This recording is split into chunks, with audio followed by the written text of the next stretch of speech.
Well, good evening. It says we're live. Let me wait for the YouTube to kick so I can shut the volume up. There it is. Oop, there we go. Okay, yeah, I just wanted to kick off the volume in the YouTube stream. I have gained subscribers, so to those subscribers, people that have joined, thank you. I'm going to wait for a few people to populate the room. I know there's probably quite a bit of streaming going on out there on Idaho4 tonight. I have a bit of info, a couple of things I wanted to go over or share with folks. See what you think, get your input. I did put up the title, Turvey versus Birdie. And just so you know, I'm on Turvey's team. But I think this is I've been trying to explain this for quite a while on my way of viewing these crimes and different things. And I think maybe that's why sometimes I'm not so quick to jump on bandwagons of opinion until I could see shit play out. But so I started at 1010. There used to be a radio show out there, 1010 Wins. I don't know if it's still out there. But yeah, we got a couple people in here. Howdy. Howdy all you. Howdy all you. Any of you guys Sophie Cunningham fans? You see her at the bar? She was singing, who's that country singer guy? Oh man, what the hell's the name of that song? It's a good song though. It was pretty cool. She gets a lot of notoriety, that girl. So I just want to jump into a little bit here on the Idaho4. I was watching Devil's Advocates, and they were talking about, and they were reading chapter 4, because the Whitcomb keeps telling you there's answers in chapter 4. There's answers in chapter 4 where he talks about the table and the common areas. And I've read through that book several times. And I've also just recently started to reread chapter 4. And I think the reason people have a lot of trouble with things in this case is really it starts out with Turvey and the hive mind. I don't know if I should go with Birdie and the hive mind first, or I should help address what I think Whitcomb is pointing out to us. And the opposite way of looking at things. I think that's one of the biggest differences here between what you're hearing Whitcomb and Turvey point to. I think we're looking at it from a we want to know who did it point of view, and they're telling you no. They're looking at it from an evidentiary point of view and the value and statement that the evidence is making, which is not necessarily going to lead you to who did it. And anyone that's listened to me, I've said it, countless times. You're not going to solve this case with your cell phone or computer, the data that they release to the public. This isn't magic. You can't rub the side of your phone like a genie or something. It's not a magic lantern. You're not going to solve the case that way. The possibilities are 1 in, I don't even know what number they use to describe Brian Koberger's DNA sample, right? Quintillion or some shit. And I think that's where the big disconnect takes place. And I think you'll see it clearly if you step back trying to understand who did it. If you just take that out of your mind and do what I've been trying to point people towards, is look at the case the state built against an American citizen. Forget the crime, forget everything about it. Just look at the case they built. And if you were a carpenter trying to build a staircase, does their case, is it a continuous step up until you get to the upstairs? Is what they presented, is what they've released that we've seen, does it make sense to the narrative that they created? This is where the experts are pointing. They're not pointing at the ex-boyfriend. They're not pointing at the Aryan Nation. They're not pointing at drugs. They're not pointing at fog lights for a reason. And this is where I think the big disconnect is between true crime online, okay, and what these folks have experienced and what they're trying to show you in a way that still still protects their NDA and in a way that protects them from being sued, right? Because they can't really go and disparage people that are connected to this case because the job they did is so fucked up. But what they're trying to do is in some sense do that without doing it by telling us, look at, I wrote a book, okay? Chapter 4, very informative. There's a lot in there. You need to look at it. And everybody keeps looking at it, and they all come back with the same thing. What's he pointing to? What's he pointing to? And honestly, there's a few things that jump off of that chapter 4 that are fucking quite unique. And they do make one overriding statement. Now, I don't have like, this big streamer account where I've got all these subscribers and, I can go contact all of these people and bring them onto my channel. I'm just not in that position. I probably never will be, which is fine by me. That's where we'll touch on some of the stuff with Birdie versus Turvey.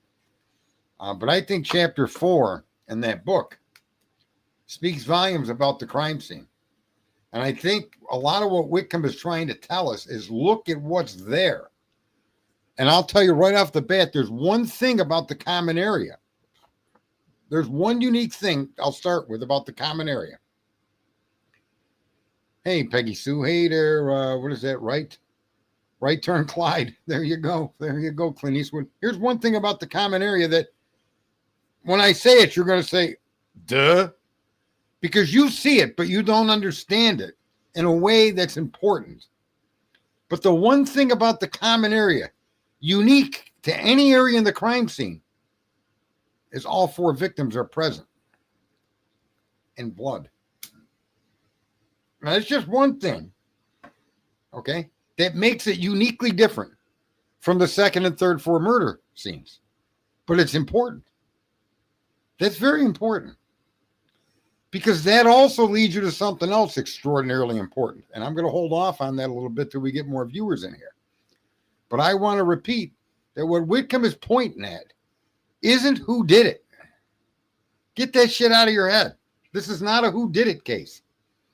And that's also going to be part of the topic when I get into Turvey and the Birdie show. Or the Hive Minder. Like I said, I rarely listen to his show.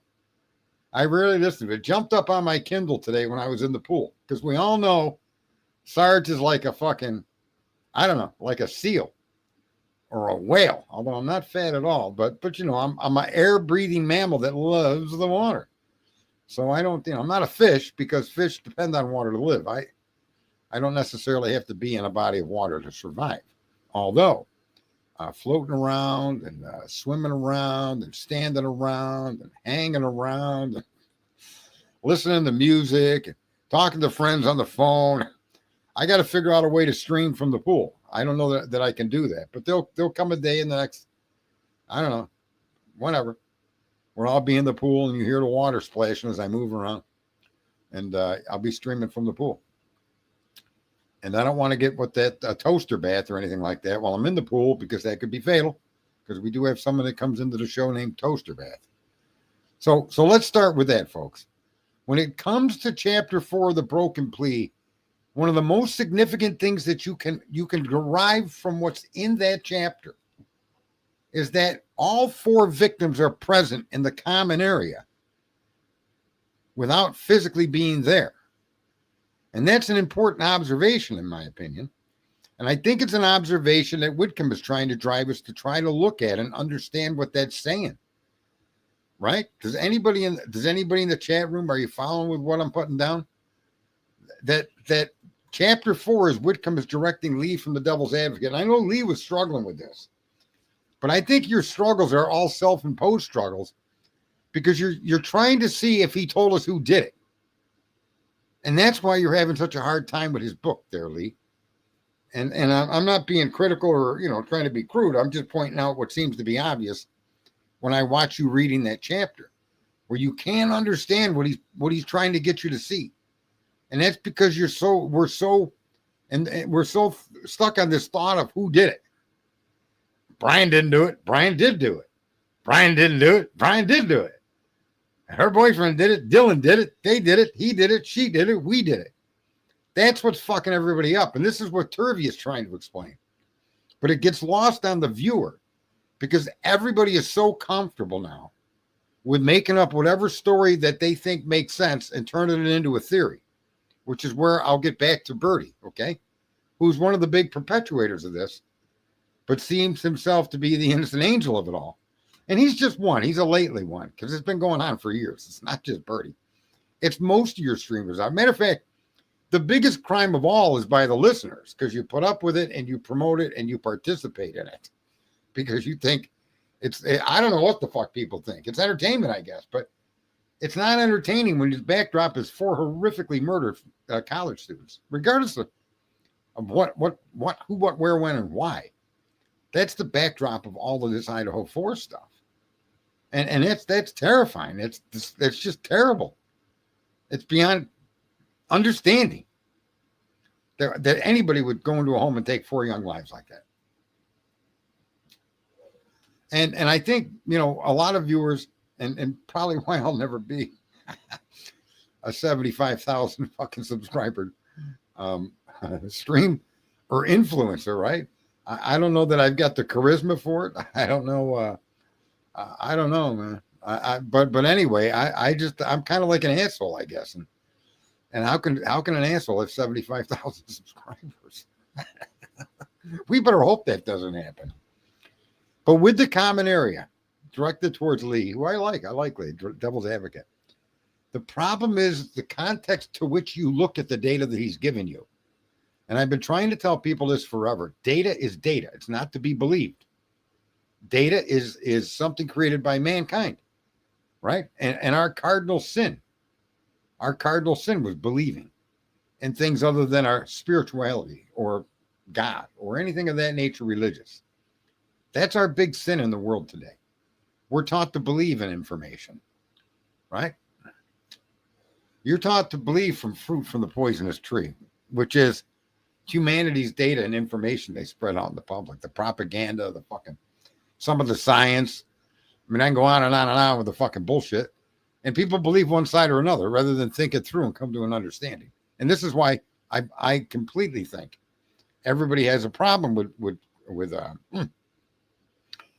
Whitcomb, or they struggle to understand the point he's trying to make. And really, the point he's trying to make, the most obvious point, let's just break down what Chapter 4 talks about. It's talking about, it starts with a pong table. Okay? And there's a significance to the pong table. There's a significance to everything you see in the crime scene that's not really discussed. And that may lead you, the significance of these things may want to lead you down the path to determine who did it, but that's not what makes them significant. That's exactly not what you're supposed to do. Okay? Because this isn't a case of Waldo. Go find Waldo. This is a case where an individual named Brian Christopher Koberger was charged for a quadruple homicide and a burglary in Moscow, Idaho on December 29th, 2022. That's what this is.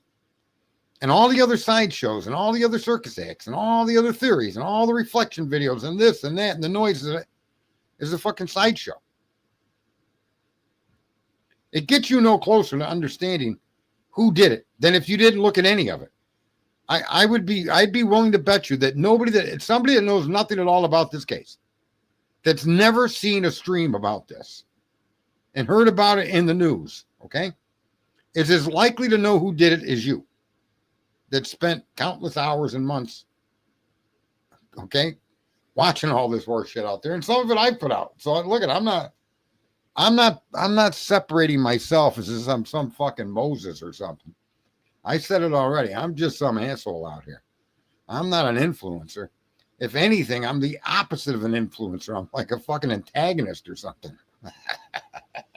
And I fucking love it. I'm the contrarian of the fucking streamers. Right? I don't want to hear this happy horse shit about some fucking car fog light or some fucking Blah, blase, blase, blase. I don't want to hear it. I don't know what good hearing it's going to do me. I don't know what good it does you guys, but apparently it does. It does something. It's some primal fucking need to gossip or something. I don't know. But back to the fucking second. This is going to be a weird stream because I don't think I'm going to be able to hold myself together during this one because I fucking find it rather fucking amusing, to be very honest with you. Let's put it this way. After listening to fucking Whitcomb and Turvey, I don't feel so fucking lonely anymore. I can understand those two guys to an extent. Maybe to an extent more than some others. Maybe to an extent more than many others, because what they're pointing to is correct. They're not wrong in what they're pointing to because they're talking about a specific case. Idaho versus Brian Christopher Kohlberger, and the quadruple homicide of 4 young individuals: Maddie Mogan, Kaylee Goncalves, Xana Kernodle, and Ethan Chapman, at 1122 King Road on November 13th, 2022, at the approximate hour of 4 a.m. to 4:21 a.m. And the person that was accused of this fits into a narrative and a timeline that they carried all the way to the plea deal. That's never changed and yet never made sense. That's what's brought all of us to the attention of this case. I can agree with you on all of that. It absolutely never made any fucking sense. Matter of fact, I was listening. Like I said, I was listening to Birdie. A shout out to you, Birdie. The significance of the fucking shoe print by Dylan's bedroom is that shoe print, okay, perpetuates a witness statement. In other words, it gives credence to a witness statement to what she claims she saw. But the truth is, and they knew this before the PCA was written, the truth is that shoe print had nothing to do with the guy that was in the house, if in fact there was ever a guy in the house. That's the truth. The shoe that made that print, Birdie, was found in the fucking house. It's not part of the crime. And you're struggling to understand what that shoe print may be made of. The first and most obvious thing would be dog urine. Because the chemical used to discover that latent print, it picks up on proteins and amino acids. Huh. So that shoe print doesn't necessarily need to be blood. And because the shoe was found in the house that made the print, that shoe print should never have been mentioned in the probable cause affidavit. Because that shoe print has zero to do with providing substantiated evidence to Dylan Morton's statement that they made for her in the PCA. That shoe print denotes the fucking direction of travel as observed by the witness, Dylan Mortensen, as she looked out her bedroom door. No, it doesn't. No, it doesn't. That shoe print's about as fucking important as any shoe print in your own personal homes, folks. As far as the PCA goes. Doesn't mean the shoe print wasn't put there by somebody involved in a crime. But that shoe print, okay? The shoe made it was found in the house. So that tells you that it wasn't worn by the perpetrator.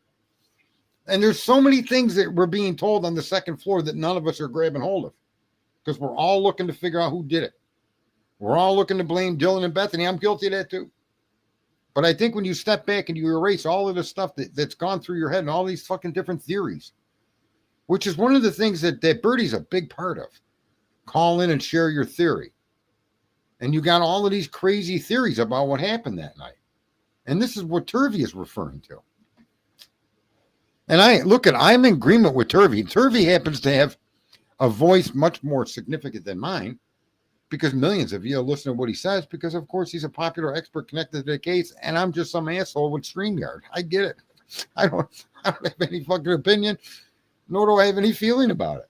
But I've been saying the same thing for a while, that this is not a fucking whodidit case and that you're never going to solve this motherfucker with your cell phone or computer. It's wildly insane to even try. I don't want to look at Grub truck videos. I don't want to look at 11, 12 cams. I just don't. I want to look at the evidence that they put forward in court. I want that evidence to speak for itself. And what is it telling us? And so now let's get back to the second floor. Look how fucking entertaining I'm being tonight. I mean, come on, folks. Where do I get a fucking hurrah for that one, right? Look how entertaining I'm being. What's up, Peggy Sue? Where was I? Oh, the second floor, the common area, the crime scene at 1122 King Road, Moscow, Idaho. In that particular common area, the most unique thing you'll find is that all 4 victims are there. Okay? All 4 victims in the form of blood exist throughout the common area. And that's a big deal. And that and the existence of those diluted blood patterns and blood stains and non-diluted, and the few that are non-diluted, tell an extraordinary story. And I'm almost positive that this is what Chris Whitcomb was trying to get Lee and others to see. See, the point is, how could you have,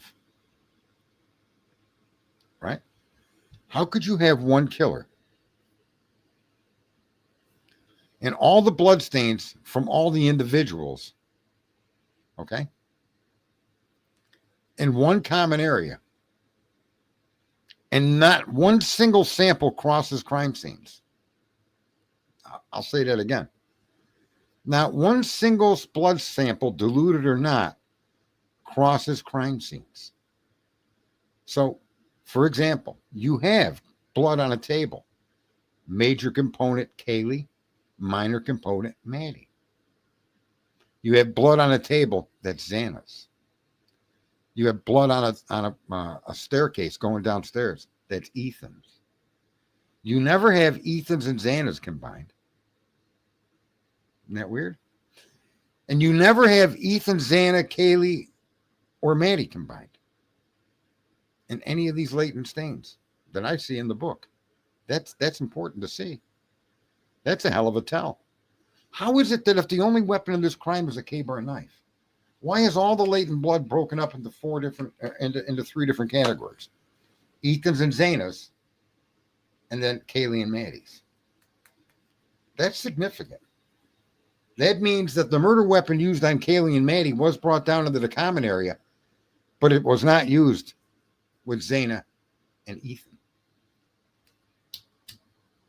There is no mixing of blood with a minor or major component between the 2 rooms. And that's a massive fucking point to make. Massive. Because there's blood splatters all over the fucking place in that house. And I think, and this is to Lee of Devil's Advocates, if anybody gets a chance to chop this out or tell them to come listen and tell them it's within the first fucking, I don't even know, 20 minutes of my stream. This is an important point. You have minor and major components between Kaylee and Maddie. You have Kaylee and Maddie coming down from the 3rd floor, but you have nothing with Xana and Ethan there. You then have a combination of stains in the common area between the west wall and the hallway leading to Xana's room. You have a beer pong table with a combination of blood samples, okay? And you have no mixing of the blood between the 2 crime scenes. That immediately tells you that there's more than one fucking weapon. That immediately tells you there's more than one perpetrator. There's no way to argue that. And I think this is what Whitcomb is pointing out. You can't debate the veracity of that statement there, my cousin Vinny. You just can't. One knife can't mix the blood used on 2 murder victims upstairs, and that same weapon be used in the murder victims downstairs, and you have no cross-contamination of diluted blood anywhere between the upstairs and downstairs victims. So that eliminates the K-bar knife from the 2nd floor murders and introduces a separate fucking weapon of cast-off or a separate person of cast-off. No, there's spatter on the hallway, on the stairway, but they're not mixed between the upstairs and downstairs victims. You don't see a major of Kaylee and a minor of Xana, or vice versa, in the blood samples that I've read. I read his chapter a couple of times. So how do you not now understand what that's telling us? That's telling us something. None of the blood between the 2 rooms was mixed. They were found in the same area. And this is what you're not understanding, Nancy. Listen closely. All 4 victims were found in the common area. The only victims that were mixed were from the 3rd floor in the common area. Yet you have Zana and Ethan's blood in the common area. And if the same weapon was used on all 4 victims, and if all of these blood samples, for the most part, are diluted, why isn't there a major or a minor or a multiple combination of blood samples that are identifying 4 victims combined, or 3 of the 4 victims? Or how about Kaylee and just Zana? How about Maddie and Ethan? You understand? And this is, I think, what he's trying to point to. What he's trying to show us is that that's telling us something. To have all of the mixed blood, but none of it mixed between the 2 rooms. It makes it almost impossible for there to have been one killer. And look, you can even accept Dylan's analysis or Dylan's witness statement of seeing somebody walking in towards the kitchen. That can still be true. But the other thing that's true is you can't argue that it's likely somebody also went out the front of the house and that somebody also left the front door open. You know, and Turvey, when he talks, there's some very important things that he points out that make it likely a lot more has happened here.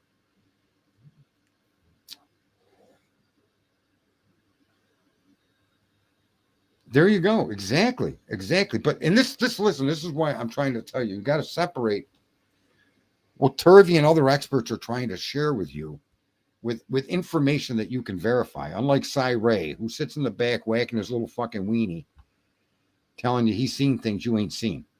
And I really don't give a fuck. I caught a fish one time. It was 27 feet long. Not inches, feet. Should have seen that fucking thing. Well, yeah, I don't got pictures of it. But if you'd have seen it, you'd have seen it, right?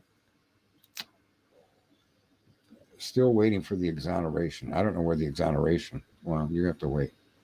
What up there, Joanne? So let me cover again for those of you that just came in. Whitcomb has made a big push to us to understand the second floor, the common area. And I'm fairly certain that what I'm pointing to is part of the point that he's trying to make without making it. The prosecution is the one to put together all this information about all these different diluted bloodstains. And we keep arguing about the dilution of the blood or the cleanup. But the bloodstains themselves are telling us a story. And they're telling us quite, I think, an interesting story.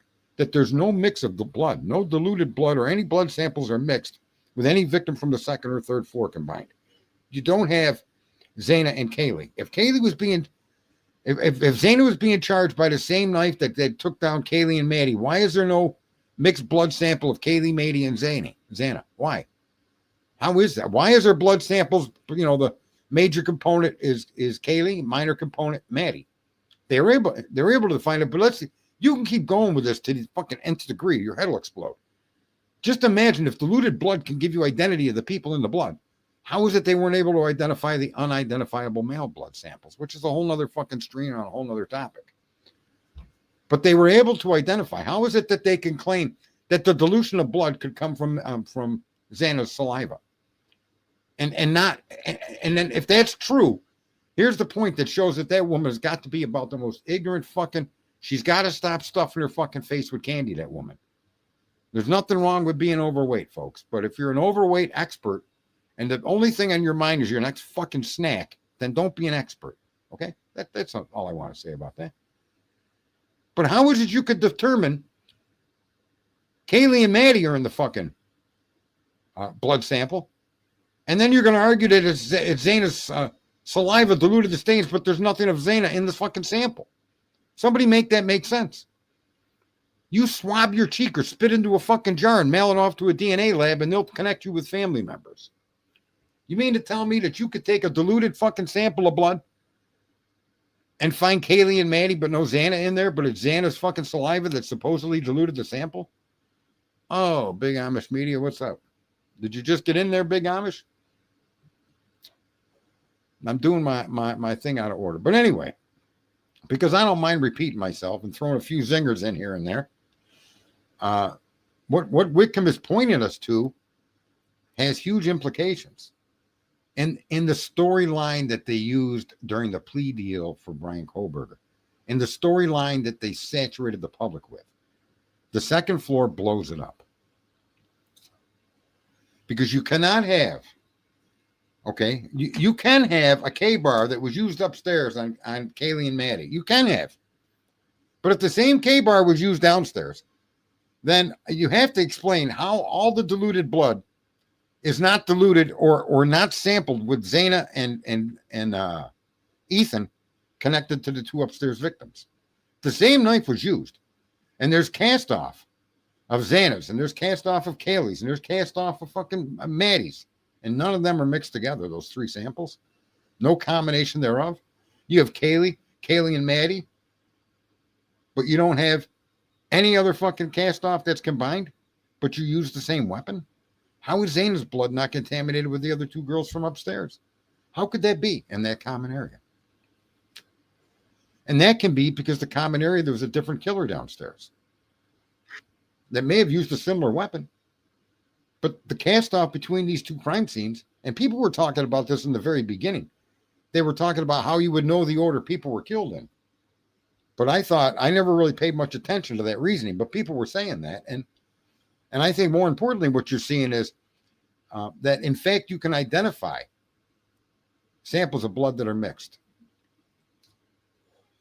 And they did. And yet they find no mixing between the second floor and third floor. I think that's what Mr. Whitcomb is trying to point us to understand or point to. And I think that says something. I think also when you start seeing the locations of where the blood splatter is, and we've all pretty much assembled this together ourselves anyway, but it shows that both Dylan could be accurate in what she claimed she saw, but not the only perpetrator. And that the front door was used, that the trail leading downstairs was used because the blood splatter contained along the railing, along the north wall, along the wall, along the north wall, but the ceiling heading down to the staircase, there was blood splatter. That includes that area as an exit, not necessarily an entry, but clearly an exit way. And how can that be an exit way if the only person that committed this crime was Brian Christopher Kohlberg? And these are the things that the experts try to show so that when you go to trial, there's reasonable doubt. They're not going there to show, and Whitcomb and Turvey are not out here trying to tell you guys who did it. And they're not out here trying to give you clues to who did it. They're trying to give you direction or pointers so that you can understand what the information means. But not who did it. Not who didn't do it.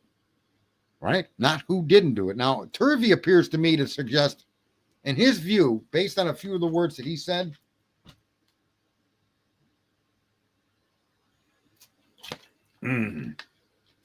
Coca-Cola. Yes, man.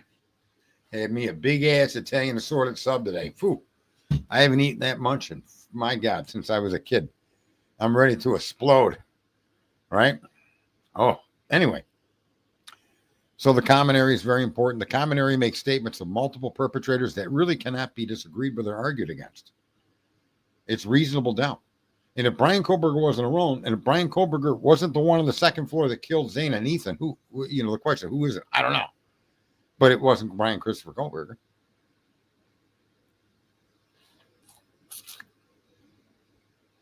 There's also many things you can interpret from the commonality of every victim comes together on that common area. Now, he points to the pong table. And Lee, you were calling it a ping pong table last night. It is not a ping pong table. It's a beer pong table, Lee. Anybody that watched this stream last night. But he's the one that got me to, listen to him, and what Turvey was saying is that there's answers there. And I think you guys are just not understanding what these guys mean when they say answers. They don't mean solve the crime answers. They mean there's evidence there that tells a different story. The story that's been perpetuated by the police in the state of Idaho is inaccurate. And it seems to be full of horse shit. But the evidence they collected, their own evidence, like I've said from the beginning, everything they did was exculpatory to Brian Christopher Kohlberger. Still doesn't mean he wasn't involved. But that isn't the issue here. That really isn't the issue. for any of us. All you that think you're trying to solve the case, I'm telling you, that's not the issue. The issue is what the state of Idaho did, and the assemblage of their information and the data that they possessed and how they pursued that data and nailed it down to that one individual. That's what we're here about. That's what your experts are all about. That's all they're about. And in that view, you then look at the evidence from what it says for you. How can all this blood splatter from all 4 victims be in the common area? How could blood smears on a wall, shoulder height, and blood smears on a fucking staircase leading down or up, leading down? How could those be direct samples from the victims on the 2nd floor? And then it immediately mixes into all these diluted samples.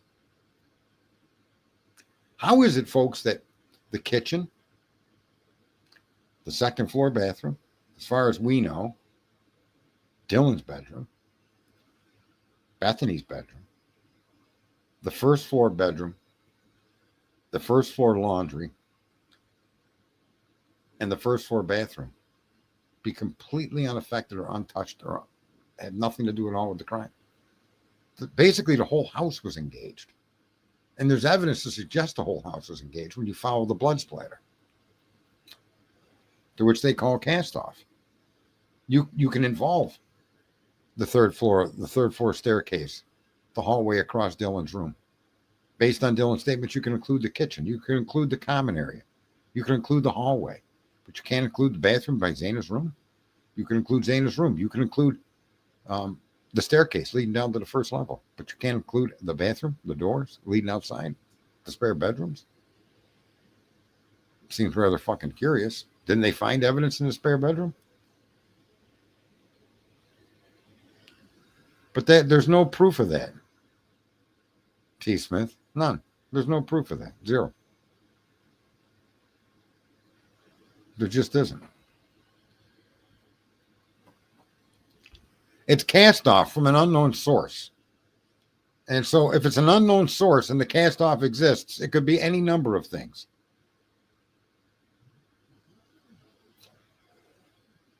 Cast off, not blast off, cast off blood. So if it'd be like if you were to get your hand wet and shake your hand and the droplets of water cast off your hand and hit the wall, they hit the mirror, they hit, right? Yeah. No, cast off isn't always that. Cast off is when you're stabbing somebody and lifting a knife up and down and swinging it, and real blood flies off that knife, your arm, your hand, the victim, and goes all over the place. That's cast off.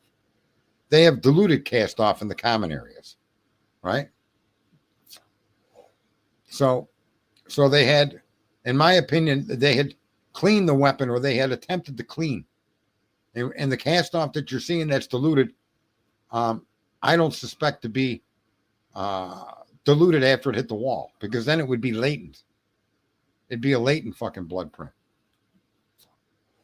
right? These were obvious. These were to the physical eye, and there were no indications that anything was cleaned up with a rag or anything like that. So, as I've tried to envision what that means, my understanding would be that it's possible you rinsed your hands off, or you rinsed off the knife, or you were cleaning up, and that cast off is a result of a mixture of that. Or, even Christopher Whitcomb hesitated last night when he was talking, and what's her name there, Lana, suggested that it was from the dog shaking, and Christopher Whitcomb stopped and said, "I never considered that."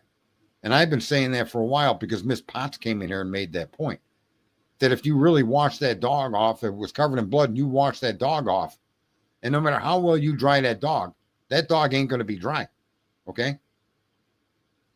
So the bottom line is, if a dog were to have shaken, you would get diluted cast off, which is what they found all over the 2nd floor, at least 90% of it. Ethan and Zana had blood smears.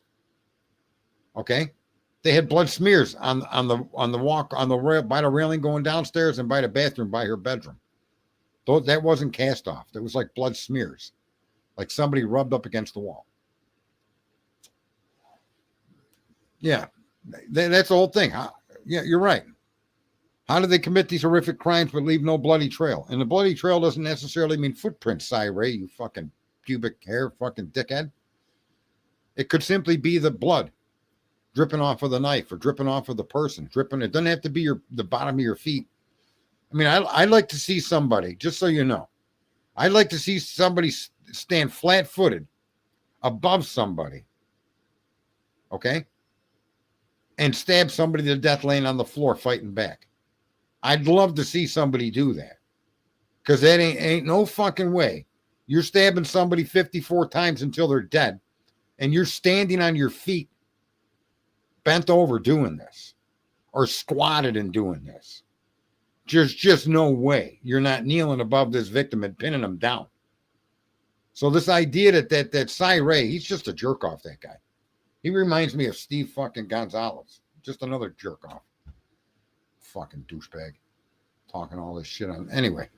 So again, back to that. I do want to play this from and I want to, give shout outs. And again, I want people, you take this any way you want it. But on this particular point from let me get rid of Discord so I don't bring the wrong screen up. On this particular point that Turvey makes, I happen to agree with Turvey. So I'm gonna play this out. Let's see here.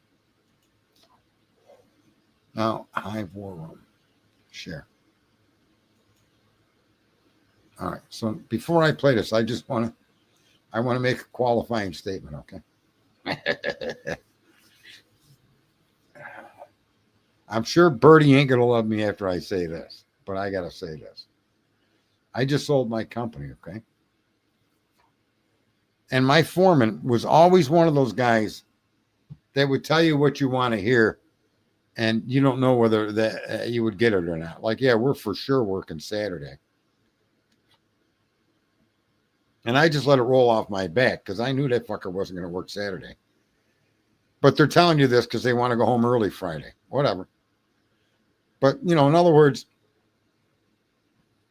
it's just the way he was. And he still is, I'm sure. I don't care. It's got nothing to do with me. I sold the company.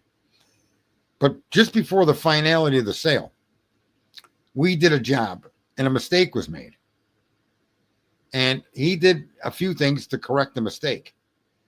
And the last time he showed up to the townhouse, the owner of the townhouse shook his hand and said, "Everything is fine. You did a good job. I appreciate it." And shook his hand and sent him on his way. And no sooner did he leave, that same homeowner called me and was very upset with the quality of what was done to remedy the issue. And I make sure it gets taken care of. And I pay. I do, I always try to do the right thing, and I pay. And about a week later, and I told the foreman. So I don't know what you think you did over there, but this homeowner's not happy, and I got people over there fixing it now. And anyway, we'll talk about that later. But when we did come around to talk about it, he's besides himself. How can someone look me in the eye and shake my hand and tell me we're set, and then call you up and say they're not happy? I said, I can tell you the answer, but you're not going to like it. And he goes, "What's the answer?" I go, "It's the same thing you do to people. This is why you're upset by it." I can understand why a homeowner would do it that way. I think what the homeowner did in this particular case was pretty reasonable because it solved a lot of problems. One, it got him away from having to deal with you. And two, right, it got him to a place where you can get the solution to move on with things. So I think what the homeowner did in this particular situation was pretty much fair. You say you'd be there Thursday. You didn't show up until Friday afternoon. You told me you'd be there tomorrow. So all this shit happened, right? I said, the reason you're so mad about it is because you do that to other people. And it offends you greatly when it's done to you because you know just how fucked up it is. And you should have seen the dirty look he gave me. I said, I told you weren't going to like it. But you asked and I answered. So I just want to come up with that. And now I'm going to play this. Now, I want to put a link in. How do I do that, man? I don't want to not. I mean, this is a pretty good stream that he put out here. Copy. I don't want to get, what do you call that? A strike. If I get a strike from him, whatever. I would think it'd be funny if he fucking strikes me. If he wants to strike me, then let the hive have its moment. Just give me a fucking strike. Oh man! So here we go with this. Let me get it full size. Theater mode.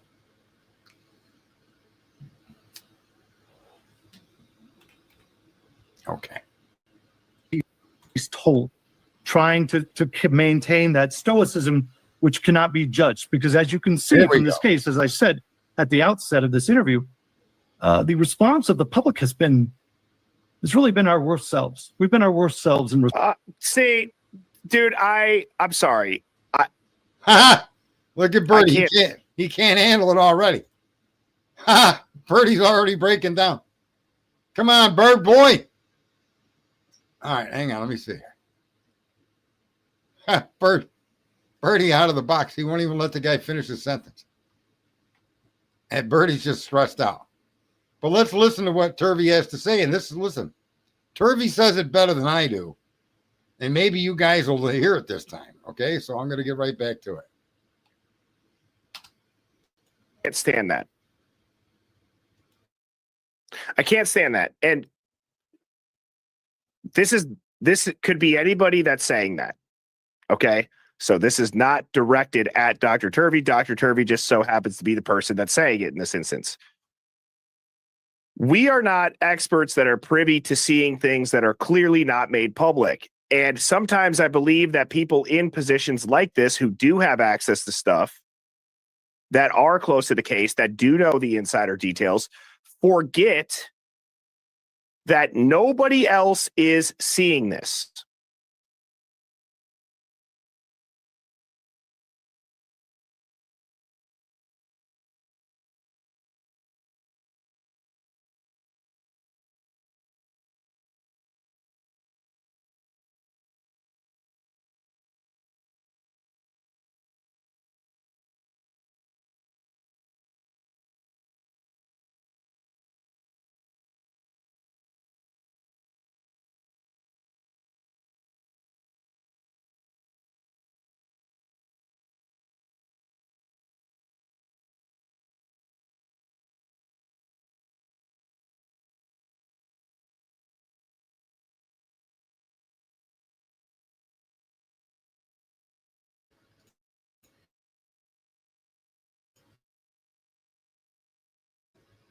Okay, I apologize for that. Thank you, Big Amish Media. All right, so listen. I could see right away how offended Birdie seems to take this, and then he quickly protects himself from not saying he's attacking Turvey, but let's be honest, this attack is at Turvey. Okay? I know I stopped it. I stopped it because I want to comment on what he's saying as he says it. Okay? And it's, to me, it's amusing because what Turvey has talked about is evidence that we all have eyes on. It's things that we can wrap our head on.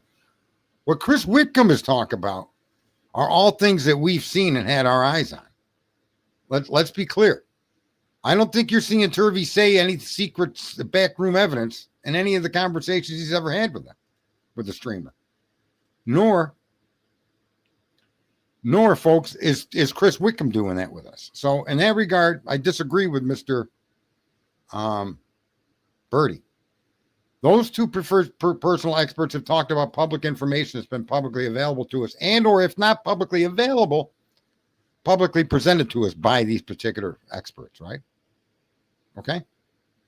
So I'm going to go back and I'm going to play. So let me just finish out what the Hive is saying, and then I'll go over what I think about it. Okay.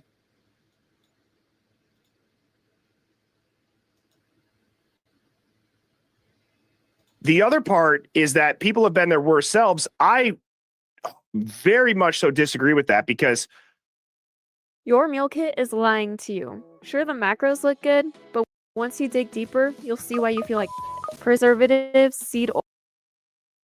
As far as at least on this channel, I can only speak for this channel and whenever I do have time to tune into others. 99.99999% of people are trying to do good. They have good intentions. They are trying to figure out what happened to 4 people that were killed. Now, they're not professionals. So why would anybody expect? Yeah, I'm sorry. I can't play the whole thing out without interrupting some of his comments, okay? Good intentions led nations to communism and dictatorships and death. Good intentions is often the path that leads you to disaster. Good intentions aren't anything. I mean, right? They're just not. Good intentions have caused a lot of fucking trouble on Earth, and good intentions just doesn't, to me, that's not enough. Because good intentions are often the cause of many, many bad things. So I know people want to see the right thing done by these victims. But is the right thing to being done by these victims creating all of these theories and scenarios about who did it? The brother, the cousin, the boyfriend, the neighbor, the group, the church, the government. I mean, come on. Where is that in any way, shape, or form doing any good for these victims? It isn't. Where is the most good that can be done? And the experts are trying to point us in directions. And I could see Whitcomb gets a little stressed out, like he was on Xana's, or not Xana's show. I'm sorry for saying that name like that. Not Xana, but Lana.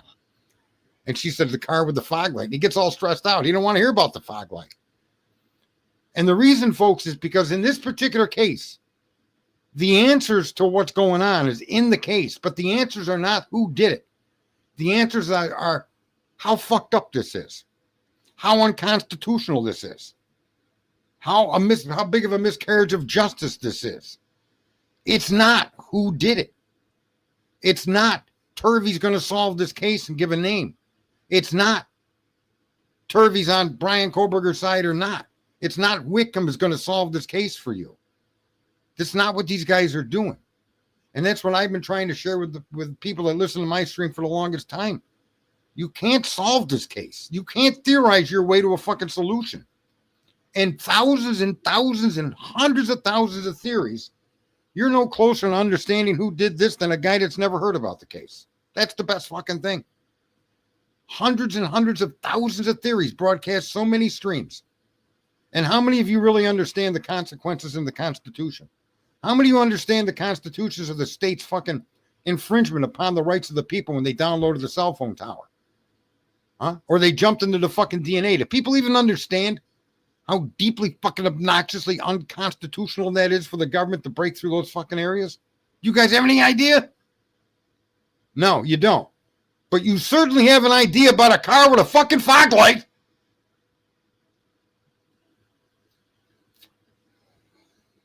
Unfucking believable. And this is why the experts have such a hard time with us, and we as a group are too pinheaded mentally to understand the significance of what's happening here. How in the fuck can transfer DNA be the only thing needed? And then the transfer DNA can't even fucking identify the guy. It can't be fucking collected properly. You have no idea how bad this is nationally for the country. For a case like this not to be fucking paid attention to, not on the basis of who did it. Even if this fucking jerk off Koberger killed these kids. I don't want to fucking see and I'm an older guy. I'm fucking 60 years old. This shit ain't going to hurt me nearly as much as it's going to hurt your kids. My kid's fucking 26 years old. She'll be affected by it. But not me. But I give a fuck. I certainly do give a fuck.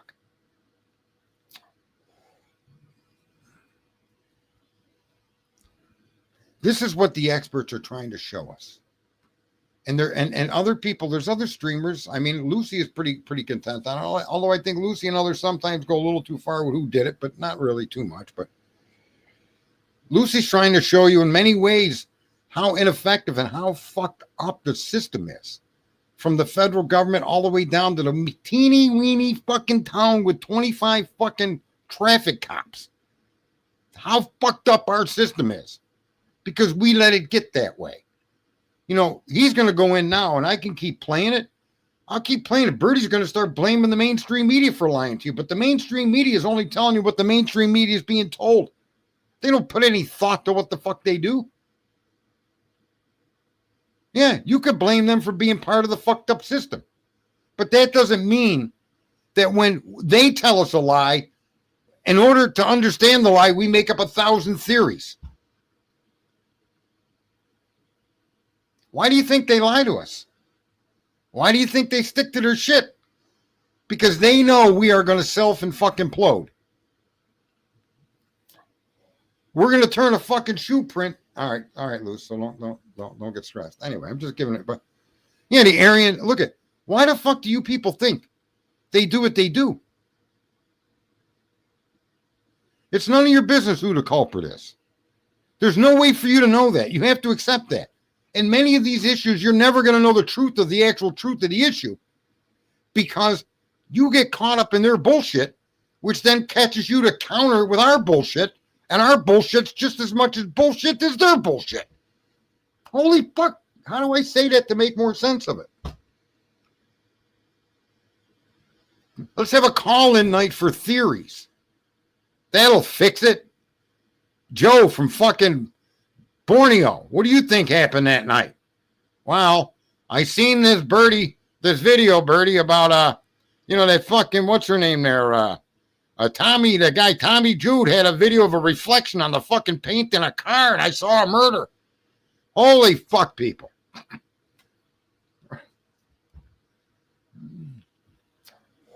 Holy fuck, people.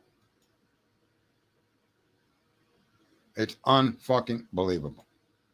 To the extent that we allow ourselves to be driven off that fucking cliff in herds. In herds with what they did with this case. And we're still trying to discuss who did it. A room is full of fucking blood. We don't understand what the blood means. It means clean up, move on. They did a cleanup, move on. What's next? Was that the boyfriend? It's fucking unbelievable, man. So let's get on and we'll finish up. My rant is over. Let's hear what Birdie has to say.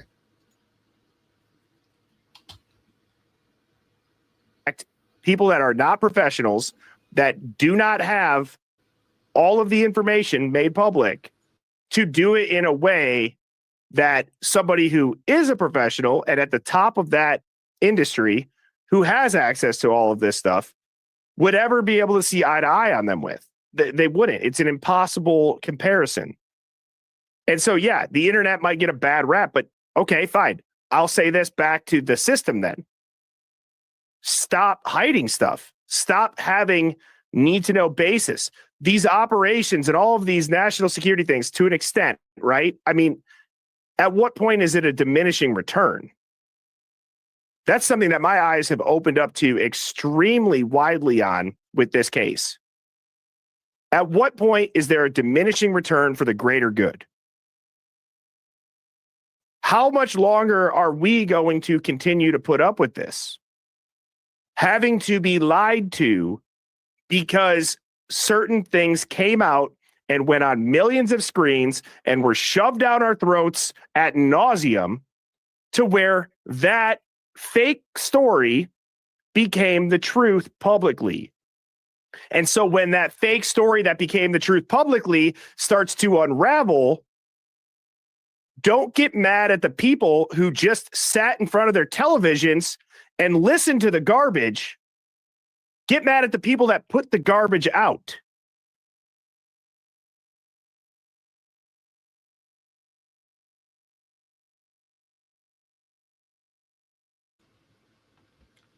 And this is where I pretty much want to end it, because I think at this point, what I'm going to say to you now, hang on. Look, what they say elicits a reaction from us. And the reaction is fucking predictable. The reaction is all over true crime in this case. The reaction is, you think for some reason that critical thinking means to find an answer that contradicts their lie. And that's not critical thinking, because you haven't the data to do that. You're never going to come across the data. They say blue, and you're looking at a picture with a fucking obscure background that can't be blue, but you really don't know what fucking color it's going to be. And the actual real photo of that fucking image is never going to be given to you. And so the conspiracies start to unload. The theories start to unwind. people start injecting their own solutions to images that they're seeing without quantifying what they're doing. When I bring a halogen bar to the screen, I quantify why I brought the bar forward. And I also make the statement that it doesn't mean this is involved at all. But it's the only instrument or tool I can find that makes a 4-inch round hole. I don't know of any other weapon or tool that can do that but this. Only to find out that Dylan mentioned firemen, only to find out that frats down the street are part of a fire district, which makes that halogen tool more relevant if you really want to start spreading it out and seeing if it could ever have been entered into a crime. It could have been. But that doesn't mean a fireman was there, nor does it mean that the frat people that were part of a fire department had anything to do with that fucking crime as much as that halogen bar. But the halogen bar does connect to a description of a fucking wound, right? And I stop at that. I don't accuse anybody. I don't look at cars and try to identify cars and the owners of cars, the peoples of cars, the colors. It's insane the amount of theories people have come up with. It's countless. There's countless theories to who committed this crime. Okay? And those theories are just a waste of fucking time. They literally are. And that's exactly what they want us to do. That's exactly the game that they want to play. That's why the media does what it does. Okay? Everything that you're seeing happen on true crime, including some of what I've done, is exactly what the fucking goal of what they do with us. You think you've broken free of mainstream media, just as Birdie is going to tell you you've broken free. Just as Birdie's going to tell you that his show and others like it are a counter to it, and they're not.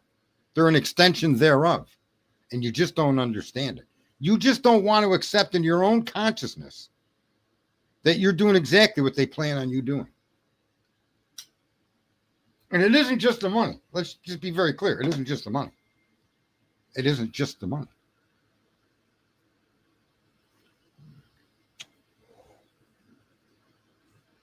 Well, but we're doing it to our, we're doing their work. Everything you're seeing Birdie do, and Birdie himself will, till he's blue in the face, argue he's not doing the work of the mainstream media, taking this case down roads and avenues and theories. For instance, now he's talking about I've said there's something bigger than this that appears to be involved here that we're never going to be aware of. Well, now he's running a 5-point series on solving it or coming up with theories on what that bigger thing could be. And he's gone off in the weeds about the feds, right? Well, Lucy can tell you that there was a federal grand jury or a federal hearings connected to Kohberger some way, somehow in the very beginning. She might even be able to tell you what they were, right? Does that mean it's connected to this case? I don't know. I know that the Kohberger family had the mother and father went to a grand jury about a woman that was killed. Is that how Brian Kohberger's phone number and his vehicle and his information was in the possession of the FBI? Was that case somehow a focal point for feds to identify Brian and not the DNA? I don't know. It'd be nice to know how they identified Brian Christopher fucking Kohberger, because even Turvey tells you they can't. Those things are what the problem is.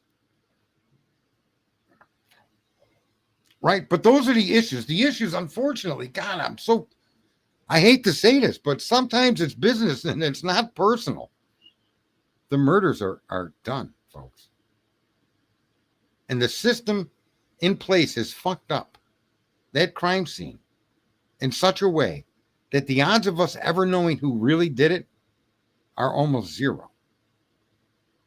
Are so close to zero that it should bring a tear to your eye. The fact is, these young people were murdered. Someone or somebody's person or people did this to them. And the fucked up system that they use to investigate this crime is our big problem.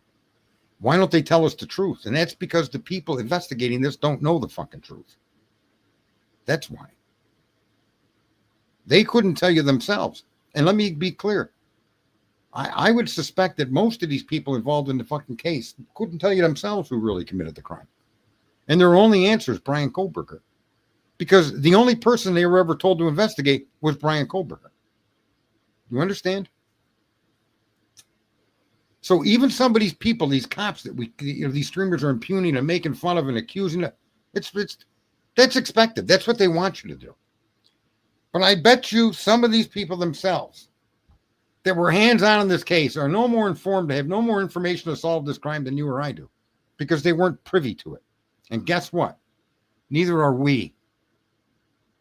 Neither are we, and we won't be, because we, the people, spend countless fucking hours with our creative thinking, solving a crime in some fucked up theoretical fucking way that has no fucking place in reality, and think we're accomplishing something.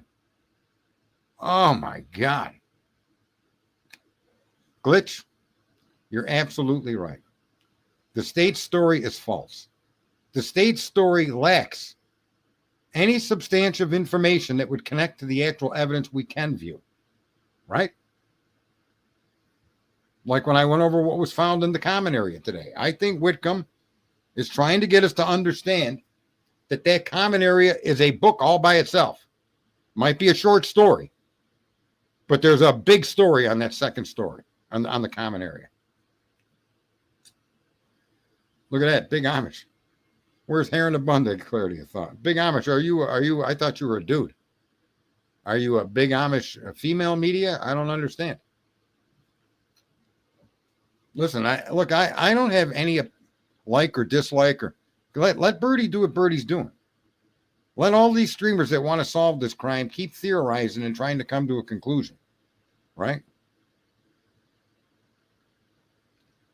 That's exactly right. Look at what Lucy just said. I need to highlight this. This is absolutely my position. And this is what Americans don't want to fucking face, okay? Is that it didn't happen that way, and that matters in your capacity to convict an American citizen. Okay? That's what matters.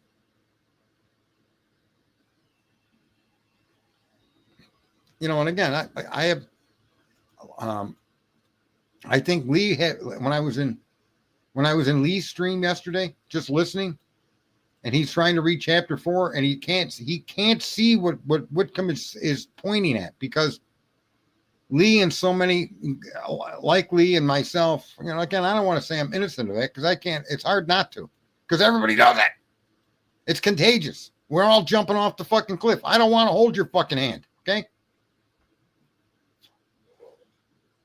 I just don't want to hold your hand. You guys jump. Let me stay up here and see if something else comes by, because jumping off the cliff doesn't seem like a good fucking idea to me. Now, the bottom of the cliff might be filled with fucking Kentucky Fried Chicken and Snicker bars and fucking chocolate shakes and ice cream and all the goodies. But I'm not ready to jump holding your hand. Okay. I'm just not. Listen, and I think Dr. Turvey said something in an interview that a lot of us aren't really paying much attention to.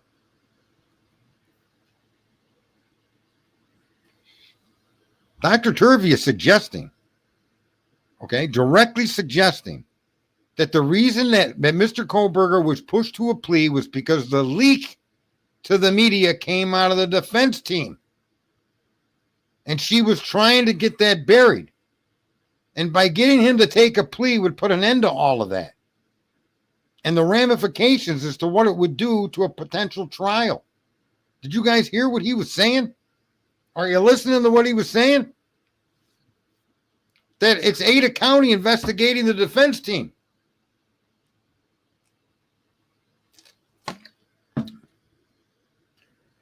I thought Cy Ray, listen, I'm going to take credit for this. The minute I saw Cy Ray do what he was doing the first time he went public, I said, that motherfucker's the leaker. Okay?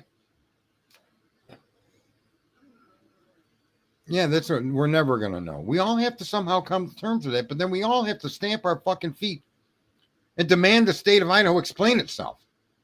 And how a crime scene that denotes multiple perpetrators was lied about. Why a crime scene with multiple fucking samples of blood, they were never identified, and you stuck with fucking transfer DNA? Where did you get this guy's name? That's so important. Where did the name Kohberger come from? Look at what Brett Payne said. He was never told that Brian Kohberger's DNA was found on the knife sheath. The lead investigator says that on a stand under oath. Now, he could be lying, but why would he lie about that? Why would it be a bad thing that transfer DNA was the identifying marker to the suspect? Now, I'm going to tell you why that would be a bad thing, because this is something maybe a lot of us don't get. All right? Listen, I've said it 100 times. There's a sex trafficking fucking house in your neighborhood. Okay? And they're selling fucking children. Okay? You can't kick the door down on every motherfucking house on the street to get the guys that are doing it. This is the United States of America. Okay? How much more ragged can I share that with you? You can't go into a database of fucking American citizens' identifiers and start searching through it to get a match for somebody you think committed a crime. You have no business fucking sorting through all that DNA, whether a computer's doing it for you or not, motherfucker. Just like the court of Mississippi ruled, it was either a Supreme Court or an appellate court. You can't dump every fucking cell phone that tower had for communications for any length of fucking time whatsoever to search one phone number. Can't do it. Those people are entitled to their fucking privacy. You can't do it. Dumb motherfuckers. The wilting of your freedom is being done right in front of your fucking eyes with this case. And we're worried about who did it. Who did it? Who's going to suffer for it? If you think it's Brian Kohlberger, you're out of your fucking tree. You're out of your fucking mind. It's fucking insane what they did here.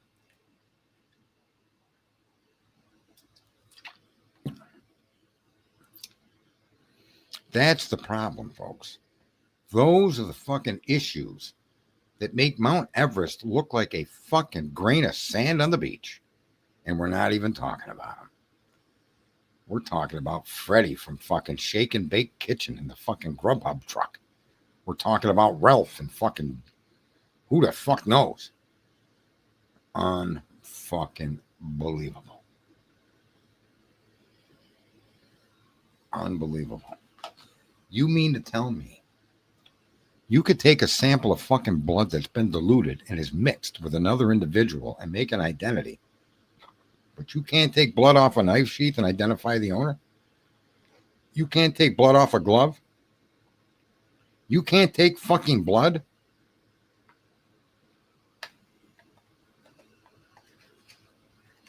It's insane. It's totally fucking insane. No, I'm not getting to that.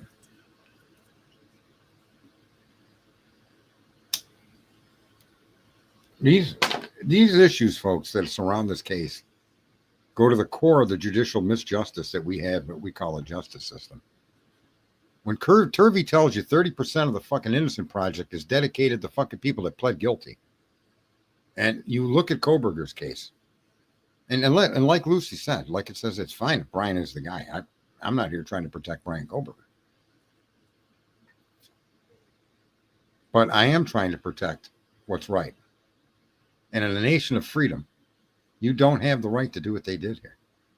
In a nation that's supposed to be free, if you have a 25-man fucking ticket fucking cop force, then you should surround the crime scene with tape and never walk a fucking step foot in that house. You should know better.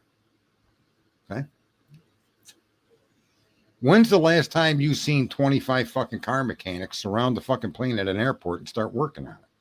Start sorting through it. Start looking at it. Do you want a fucking car mechanic looking at your 747 before you go to fucking Europe? Where's the sense in that? Well, it's a machine. It's an engine. You dumb motherfuckers. You don't want the fucking car mechanic looking at your jet aeroplane. Nor do you want some traffic fucking cops investigating a murder. They should have surrounded that house and called the FBI in immediately. Immediately. Now, whether you can trust the FBI or not, it's a whole other fucking story. But a lot of this nonsense may not be part of the fight. It may be worse for the fuck I know. But the fact that they did what they did in the way that they did it, it's just insane. It's fucking insane. So I don't really, even know if I should play any more of the War Room. I'm not trying to pick on Birdie or make fun of Birdie. I just disagree with Birdie. What's he got here? A couple more minutes, maybe. Let's just see what Birdie has to say. We cannot be told that we're stupid. We cannot be told that, and again, I don't know exactly what example he's referring to, but we're our worst selves. Brother, there are people that have put days of their free time into this, months, years, hours, whatever it is, in the search of finding the truth. Because again, if there's not something that's going on in the background, which the overwhelming majority of people can't wrap their head around it, they don't know about it, they've never been taught about it, because the system that does these things purposely doesn't teach these people about it, start to wake up and say, what the hell is happening? That's not your worst selves. That's critical thinking. That's not having your head up your ass. That's saying, hey, is the right guy who you just said killed 4 people actually spending the rest of his life in prison for the right reasons?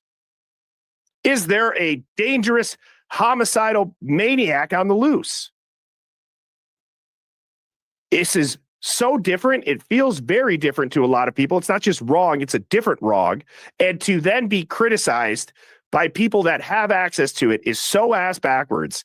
And it just needs to go back to what causes it. There's a diminishing return that things are put to the public that are completely BS, or a massive part of them is BS. The most important parts of them are BS. And when the public realizes the most important part doesn't make sense, good luck trying to get the toothpaste back in the container at that point, because now that the internet exists, now that we can talk in real time. This game does not have energy limit.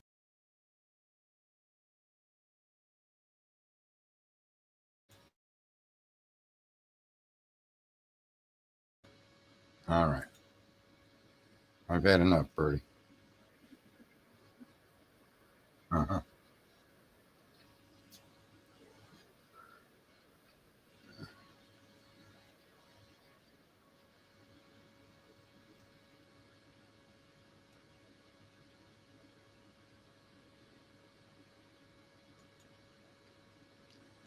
You know, the funny thing is he's actually explaining to you, and he doesn't even realize it, that the response of the people on the internet in today's day and age is exactly what they expect the response to be.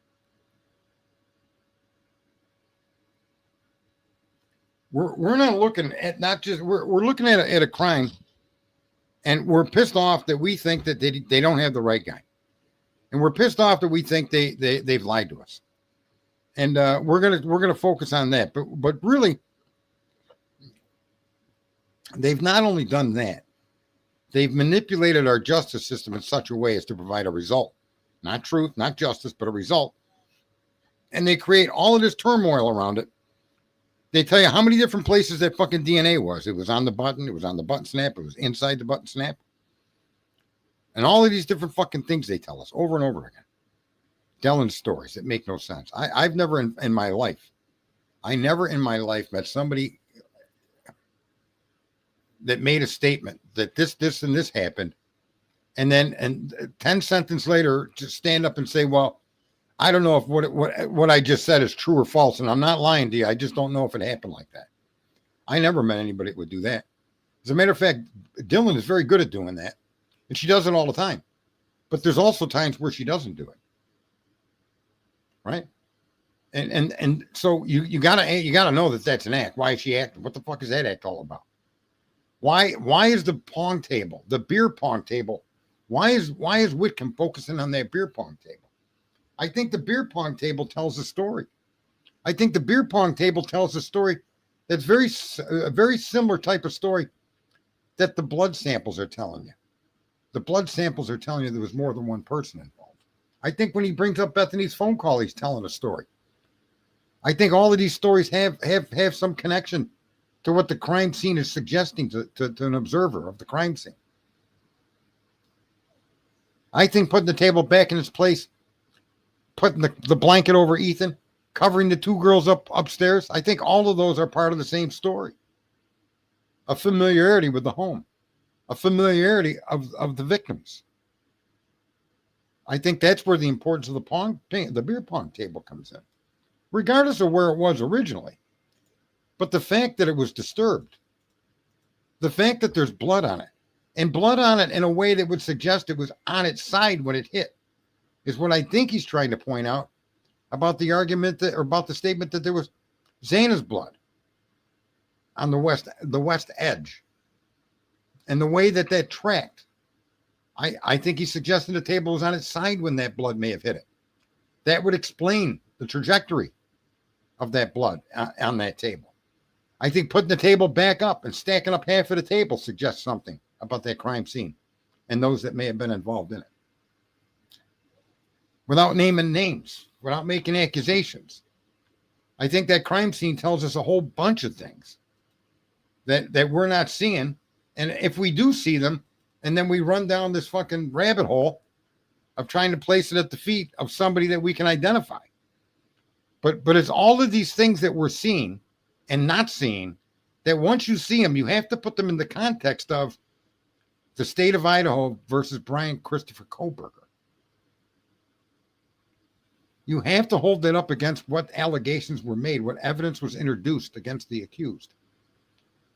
And the evidence that was not introduced is mightily important in this case. So, what time is it here? It's the 11:30.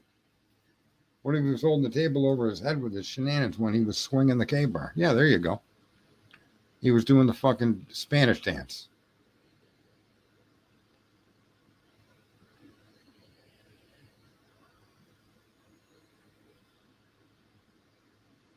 Engaged in this conduct. Once a person has a real understanding about what was collected and what they choose to test and the order it was submitted to the lab, the next issue is why is the media? Well, the media is just a propaganda arm of those in political power.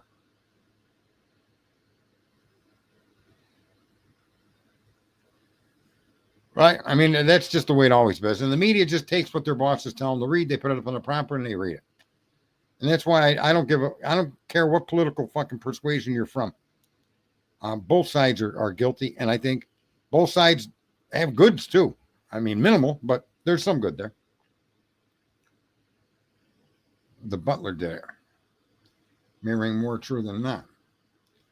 But the problem is you're not going to find who did it. That's what I find here to be the overriding message of the stream.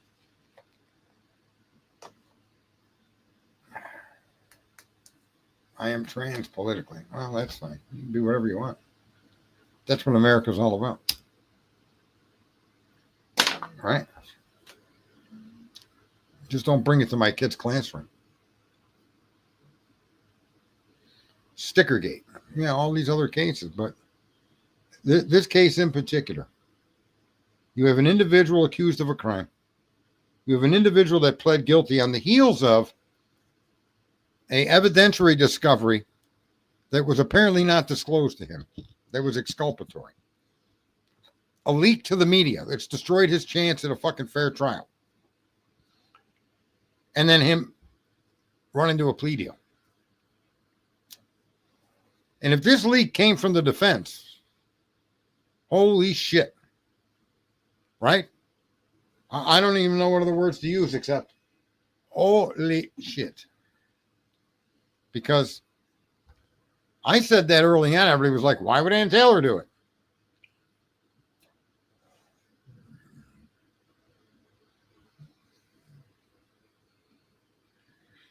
BK's PCR, yeah, I know he's not a good attorney. He's definitely not a good attorney. And I don't know that this is going to get solved anytime soon, but I do know that was probably going to continue no matter what I say and no matter what Turvey or others say. People are addicted to trying to put their theory forward. Right? They're trying to put their theory forward and how this one or that one did this or that. And I find it, I don't know. I don't know what's going to make people change and start paying attention to what really matters here. Because you can't bring back these 4 victims. I agree with Turvey when he says how disgusting it is that Steve is out there doing what he's doing. Why is Steve all of a sudden the beginning? Look at Drunk Turkey. You want to hear something funny, folks? I forget what I'm bad at doing this. I'm bad at doing this, and I should smack my own head. I Googled something unrelated, but related to this case.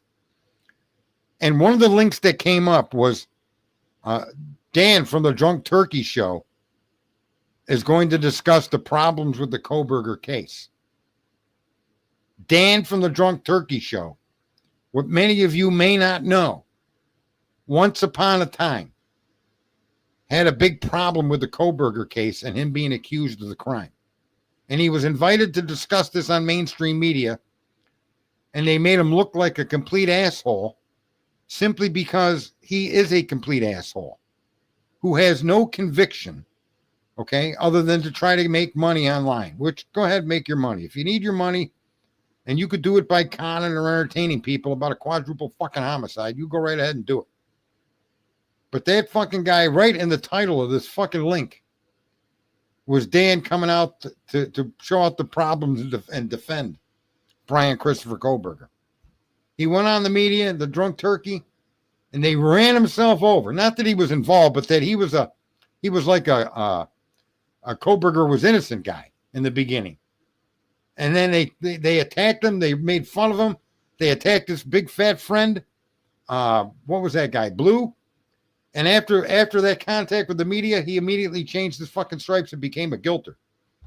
And anything they say, he supports and gets behind and defends it.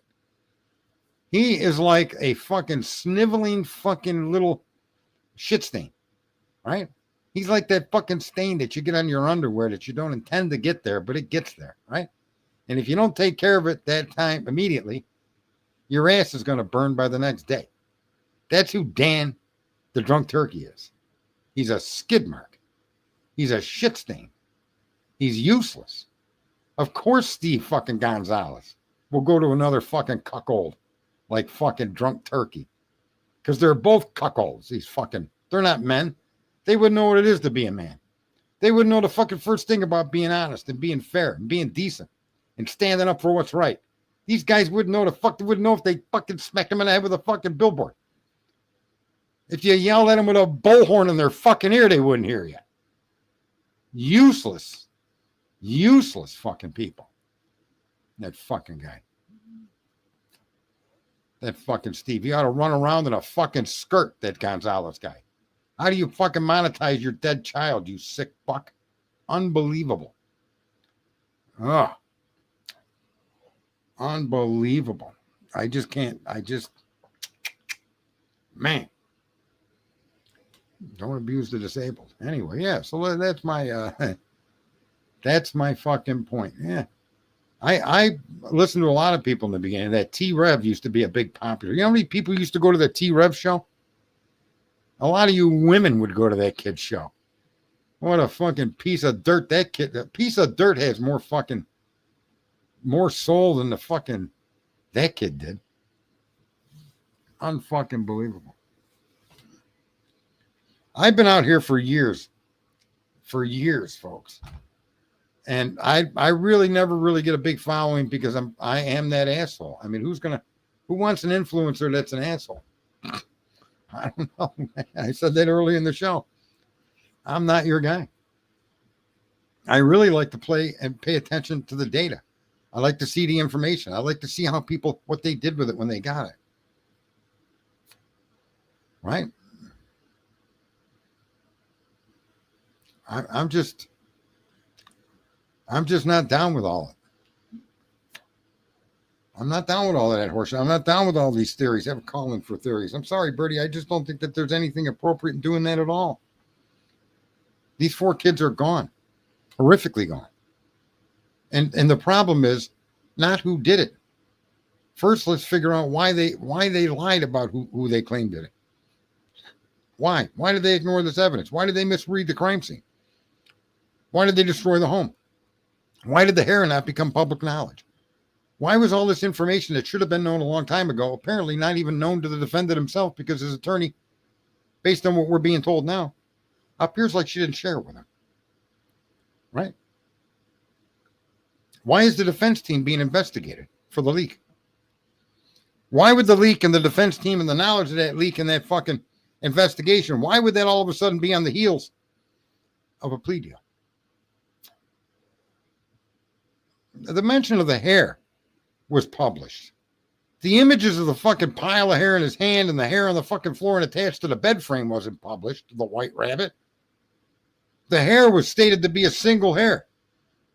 It's in a police report. I completely agree with you, but that isn't true. That's a lie. That's not true.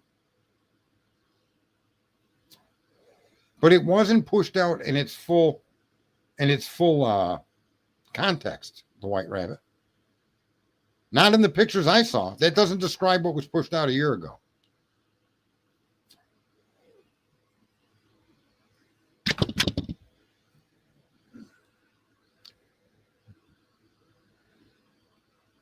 That's exactly it, Senior Brzezinski. I agree with that 100%. There were so many different ways they could have handled this, but mainly there's only one way, the right way. The right way. And the right way was never found. They never even considered doing it the right way. And the people that were directing this investigation wouldn't know the right way from the wrong way from any way. The only way they know was to get a solution to the case. Solve this crime, get another notch in their fucking district attorney fucking belt, and move on to the next one. It's absolutely insane. And this happens constantly, every day in the United States. In a country that's supposed to be free, with truth, justice, and the American way. And it's just not it.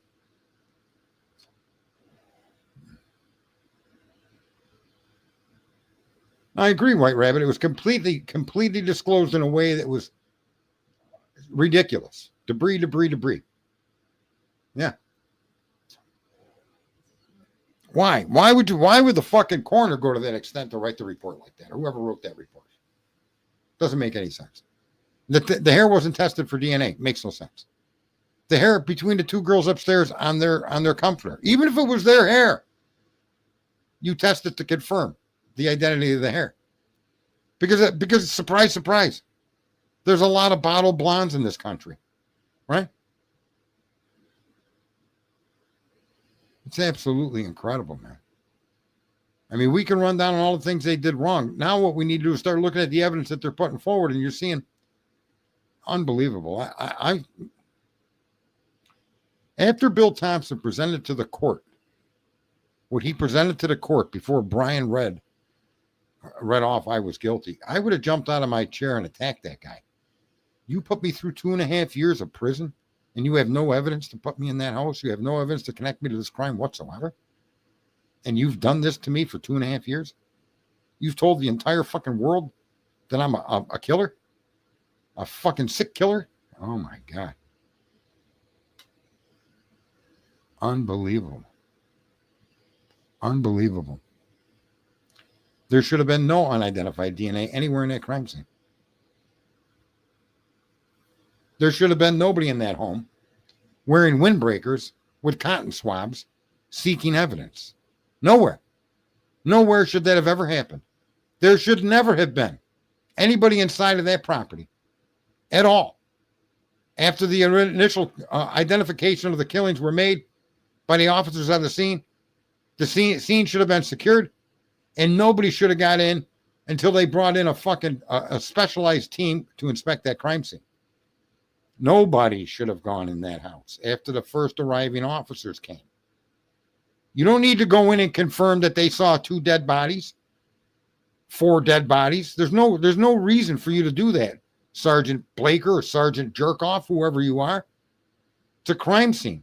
Multiple homicides inside. I'm sorry, sir. I'm sealing the scene. You cannot enter. Nobody should have entered that crime scene. All you people in the parking lot, sit down where you stand. Everybody sit back to back.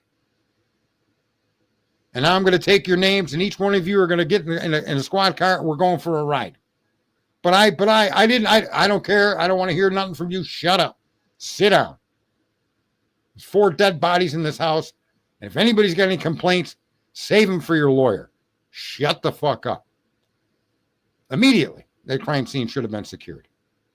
And every single person, pedestrian, onlooker, if there was a drone from a fucking 8-year-old down the street, should have been seized as well as the 8-year-old. Nothing should have been able to move. Time should have stood still once they found those bodies. And that did not happen.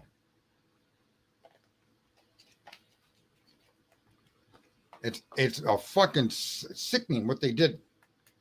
And then the evidence that they collected, the evidence they chose to investigate and chose not to investigate, is a story in and of itself.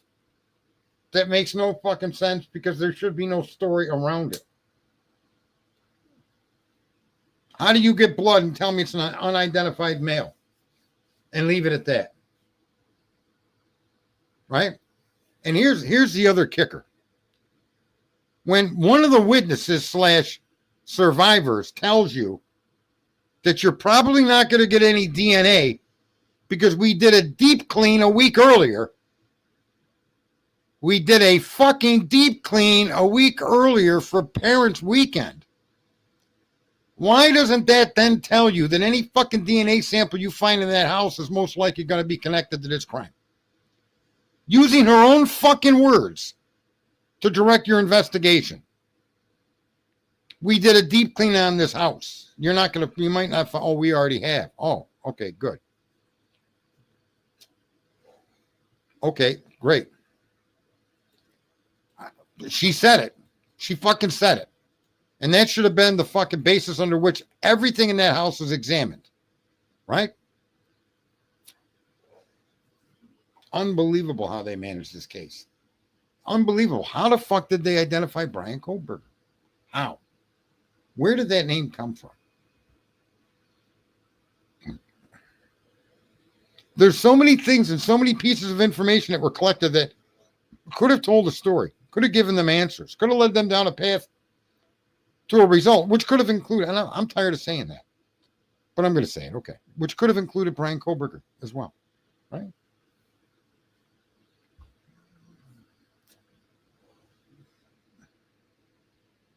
It's the most mind-boggling thing I've ever seen in my life. I mean, to see this, and here's the funny thing is a lot of us are questioning things now, thank God. But a lot of us watch these TV shows and it's kind of funny how they've taught us to think of things in ways that are absolutes. And DNA is not absolutely anything. It's DNA. But it's also open to interpretation. It's much, much different to take an unknown piece of evidence, an unknown source of DNA, and then identify it. And then to do what they did with the IgG, it comes down to a personal opinion by an analysis that's looking at the information. It's not a computer screen that fucking, we got 8 million DNA samples to go through. Boom, boom, boom, boom. Oh, yeah, that's Brian Kohlberger. It's not how it works. It was an incomplete DNA sample. Okay, and as far as I'm concerned, the idea that you had to fucking increase the size of that, I forget what they call doing that.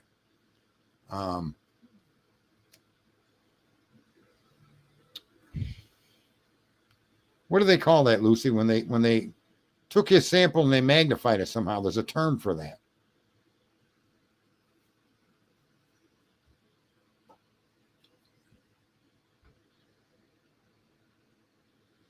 Tandem repeat or something. I don't know what it is.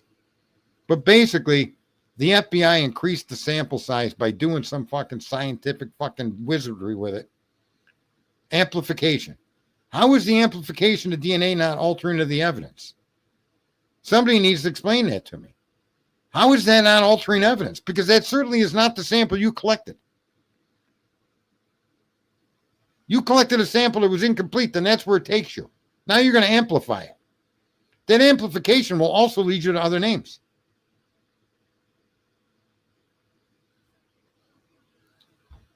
It's fucking insane what they did here.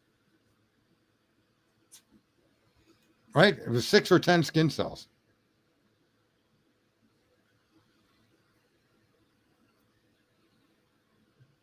It's absolutely crazy.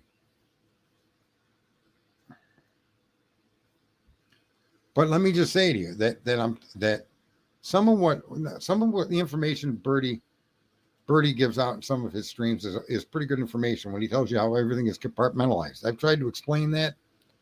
Birdie's a very articulate, intelligent guy, and he can explain that pretty good. When you talk about compartmentalized, the investigators down on the ground digging in the dirt have no idea. You told them to dig there, not them. They don't know what the fuck they're looking for or what it means. And that's how an investigation is run. This is from the smallest towns to the biggest fucking federal investigations. What is your link all about, Luce? Hang on. Open link in a new tab. What is it? What has she got? Post-mortem examinations were performed on the bodies of Ethan Chapman, Kaylee. The cause of death in all four deceased was listed as multiple shock force injuries. Additionally, in the opinion section of the report of the examination, it stated that blunt force injuries to the head of the asphyxia injuries were listed as significant contributors to death. Total body radiographs, Lodex, revealed no metallic foreign bodies such as the tip of a knife. Which, just so you know, folks, you would expect the K-bar tip to break because it's a very hardened piece of steel, and they often break off the tips.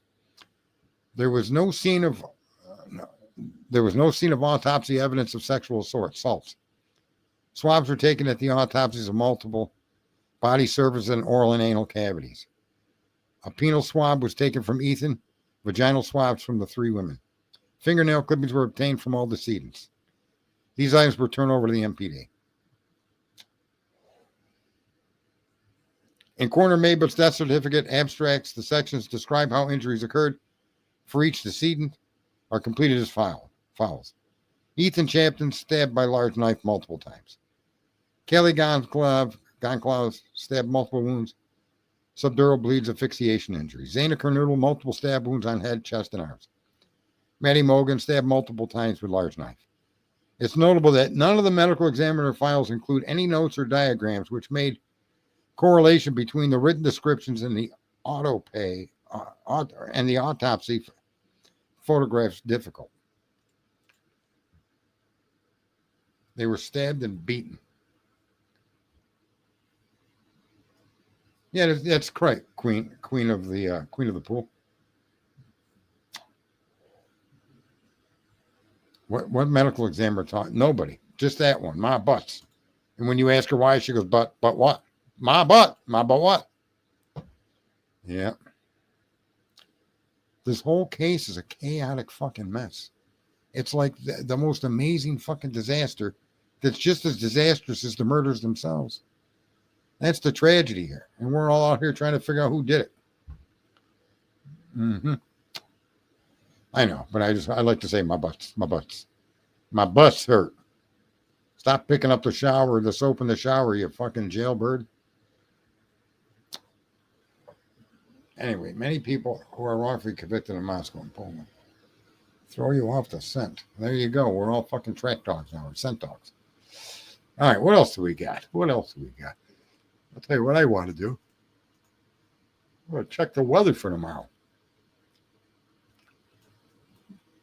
Let's see. So tomorrow, well, it's going to be 83. And that's not a bad temp, to be honest with you. I like when it gets into the 80s. But it's going to rain. It's going to rain tomorrow afternoon. That's sad. Oh, well. We've had enough water up here, man. I'm in New York.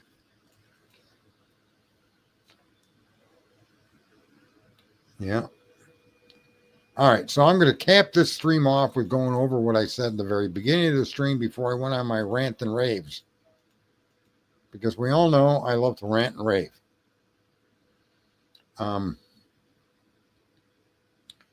The common area, as Chris Whitcomb is pointing out, tells a story. It shows what I believe conclusively that there was more than one murderer. The diluted blood stains consistently and repeatedly show Kaylee and Maddie's blood mixed, and never show Kaylee and Maddie's blood mixed with any other victim. Nor do we find blood mixed, if I'm not mistaken, between Zana and Ethan. Your diluted cast off includes most of the four walls of the common area, the knee wall, the front northern wall to the very front of the house of the staircase, and the angle wall that leads down the staircase or ceiling. Also, there were blood stains down the hallway, on the baseboard, and on the walls themselves.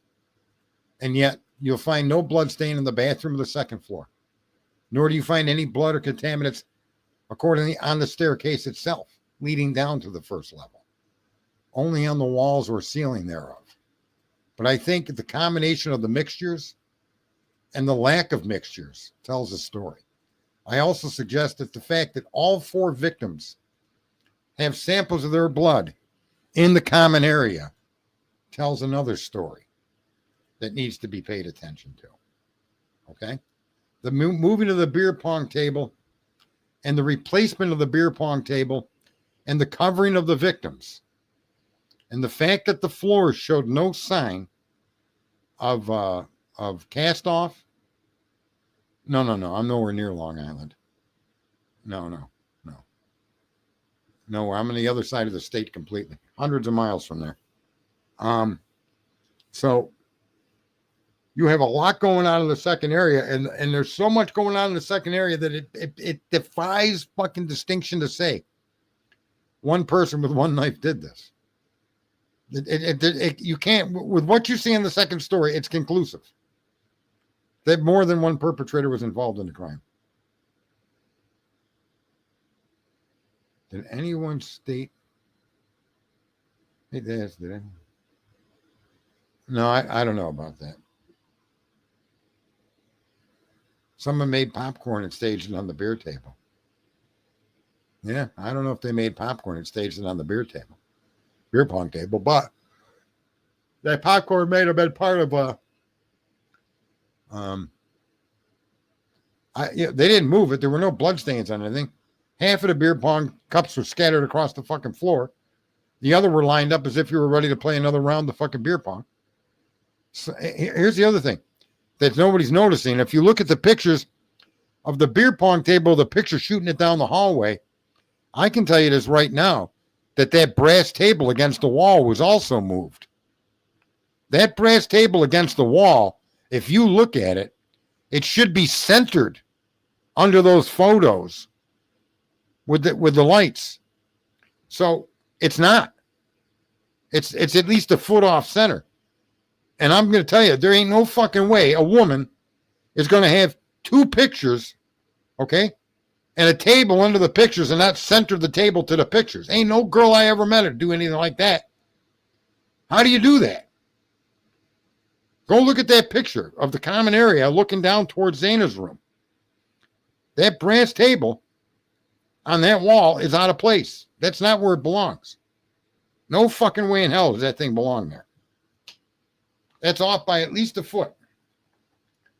That living room was rearranged.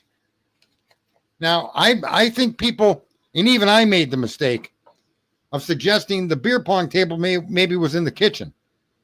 But I don't think so. I think that beer pong table is in a photo with what's her name there? Dylan. And it's in a slightly different position when Dylan is there in her picture. I've never seen that picture, but that's what Whitcomb had pointed out, or someone else says, somebody did. But his insistence on that pong table being moved and the relation of the blood splatter on the table and on the adjoining surfaces of the knee wall is why he's making this point about the table. Because I know a lot of people think, so what if the table was moved? Well, if the table was moved, then it tells a different story. And that means that the table wasn't there. It would explain a trajectory of blood cast off. Okay? It may explain the entire cast off in the whole fucking room if you want to know the truth. if that table was knocked into, and I could see somebody doing this. I don't know what kind of shit you guys put up with when you were kids, but haven't you ever played and ran by a chair or something and pulled it out behind you to block the person chasing you? Haven't you ever done that? Do you honestly think that if Zaina was running through that room, that table, she's running alongside that table, she wouldn't try to block somebody with that table and that person then hit that fucking table and knock it over? I mean, there's so many things you could conceive could have happened to why that table would have been moved. But one of them may have been to block the pursuer. One of them may have been that she bumped into it trying to get away from the pursuer. So the idea that the table didn't move at all, it'd be almost ridiculous. It would be almost fucking ridiculous to even imagine. So he's pointing that out because I think the bloodstains make more sense if the table was on its side. Or at least moved, right? And I liked how Whitcomb looked a bit disturbed when Lena said the cast-off could be explained by the dog shaking.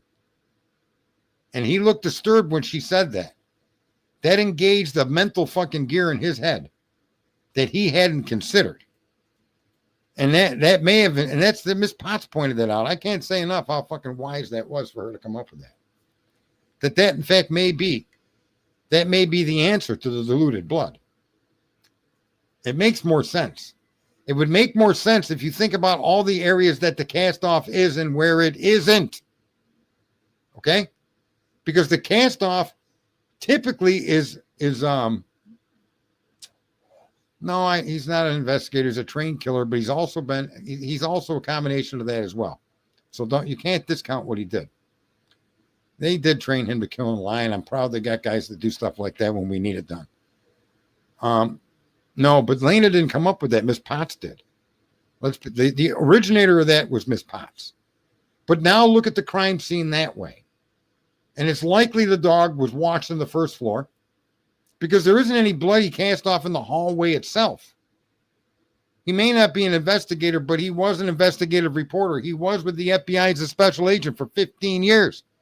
Lucy, quit trying to kill the guy or destroy the guy. He's got more practical knowledge and understanding what he's looking at than we do, right?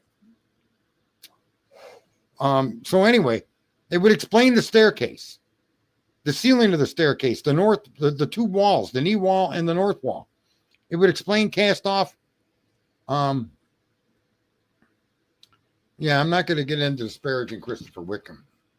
Christopher Whitcomb is a hero in the service he provided to his country, right? Whether we agree with what he did or not. Put his life on the line over and over and over again in places that none of us would ever want to be. Ever. You mean Lucille Ball, that show? Everybody Loves Lucy? No, he's not an asshole. He absolutely is not. He's absolutely a great man. That's an alpha male. That's an alpha male, the man that did what he did. Like it or not. Right? I mean, I can tell you right now, you got kids that were friends and everything. It was in the fucking Gulf War. Well, that war was a lie. We should never have been there. So does that make your fucking kid a murderer? No. Your kid doesn't know the reason he's being sent out in the combat or battle. You don't. And no, I think that this guy Whitcomb is quite the guy. Ain't no one in here nothing any of us have done here. Right? It's like trying to light you're trying to light a candle in the fucking center of a tornado. You're in the middle of a hurricane. You're going to light a candle to him. That's what it's like. He's the hurricane. You're the candle. Go ahead. Light yourself up versus what he's done in his life. That guy's had an amazing fucking life.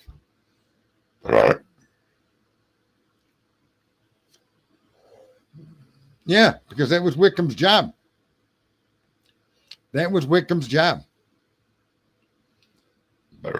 Pardon me. Yeah, you got to stop hating, Lucy. No hate allowed in here unless it's me hating you. Otherwise, it's not allowed. I am allowed to hate. I am the dictator in this fucking, and I love taters. I love taters. I had me that Italian assorted sub today. I told him load it up with a capicola and the fucking salami, and damn, I passed out like someone fucking shot a drug into my arm. I'm not the dictator. I'm the dictator. Fucking homo. Look at these names. Kiss me where I pee. Big Amish Media is now a chick. I don't even know. I mean, that's just crazy. Lucy's probably a dude. Or Lucy used to be a dude and she got transferred over or something. I don't know. I don't even know. Now I'm the homo. Vanessa Sear is, I don't know who that is. Kiss me alone. Kiss me where I pee. Where'd you get that fake picture that you put up there? Kiss me. You see that Lucy Morningstar Kiss Me's picture? That shit's fake. It's turning into the Kane cast. Let's not go that far. Let's just not go that far. Oh my God. I don't even want to know the truth. The truth is too, well, that's not your picture, Kiss Me. We know that's not true. That's just not you. It's a great avatar. Yeah, I don't drink urine, you sick bitch. That's just crazy. Who would want to do that? I don't even want to know.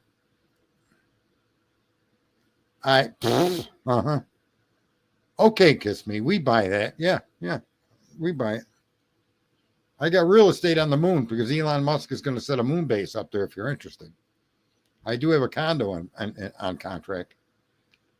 I know you put it on everything. I'm not doubting you don't put it on everything. Yeah. It's too repetitive to be real. That's why I'm saying it's not real. It's just too repetitive. My picture's real, although it's probably 15 years old. That's me in that picture. No pinky promises. I don't play with pinkies, honey. I have some dust. You have some, moon dust. There you go. I don't mind buying some moon dust. I think the dog is alive. Sure. Why would people kill the dog? He can't talk. Not like they put a hit out on Murphy. Right? Poor Murphy.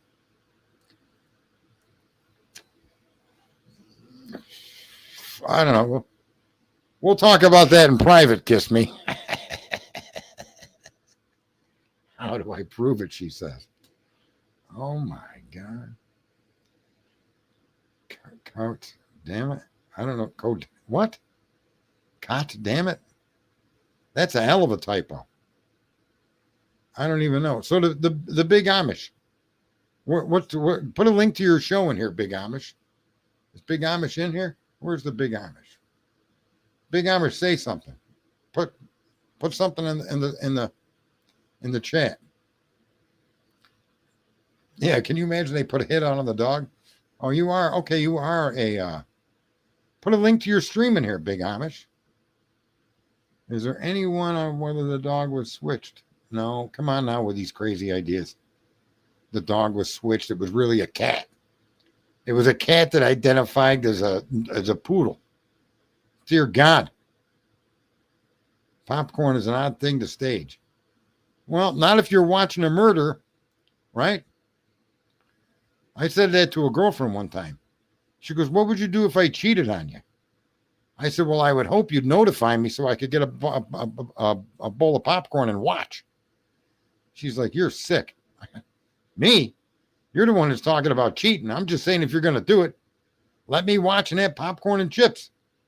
What's the problem with that? You can see cats running in the balcony cat. There you go. It's Murphy the cat that identified as a dog. I don't know. The dog should have been analyzed at a lab. They didn't analyze the dog. Unreal. 8 hours. I don't even know how fucking stupid these people could be. 8 hours. At around 4 o'clock, there was some guy in my house at 4 o'clock. Now, here's a question I have, folks. I got a question. Yeah, put your link in this here. You're a what do you call it? Moderator. Has anybody in here? Yeah, because they popped it one kernel at a time. It was that special fucking European unknown popcorn. You need a 14-quart fucking saucepan with a layer of oil covering the bottom, and you can only pop one kernel at a time. Yeah, that you've seen that stuff, right? So, how many fucking people? Listen, 8 hours, naked Bacalov doing high knees. 8 hours to call the police, and you come upon a dog behind an open door. The dog was found behind an open door. Was the dog leashed? No. Was the dog in a cage? No. And that's another thing. I find this to be ridiculous. People don't want you to put your fucking dog outside on a leash. The same people that argued for leash laws to keep people from putting their fucking dog outside on a rope, right? Are the same people that are sticking their dog in a fucking 4x4 cage and going to work for 8 hours a day. I never understood that. I don't understand a lot of things that humanity does because they don't make no motherfucking sense. Why would it be worse to have your dog outside on a collar and a rope that can roam around that designated area, sleep, chill, bark, live? Why would it be better to stick him inside in a fucking kennel or a cage? I don't understand. I never understood that. That's one of the reasons I won't own a dog, because I can't comply with the bullshit laws of the country when it comes to owning a pet. I live in New York. My luck with a dog is the first proof of aliens will be them taking a fucking picture of me picking up dog shit and laughing and posting it on the internet. That would probably be how America would be introduced to aliens on Earth. Old Sergeant Friday being led by his dog only to pick up his dog's shit. I can't even fucking imagine. No. So because of that, I can't own a dog. I just can't accept the fucking laws and the fucking games and the bullshit. You got to take him to a dog park. Got to take him to a doggy fucking school. Got to take him to a... I'll kick you where you pee, okay? I'll tell you that right now. I'm going to kick you where you pee with these dog rules. I don't care if they get steak. If you keep your dog in a kennel when you go to work for 8 hours a day, there's something the matter with you. I mean, you need to name your pets Koberger. You're sticking them in a cage. That's just wrong. That's so wrong. It's not even worth talking about. I can't even.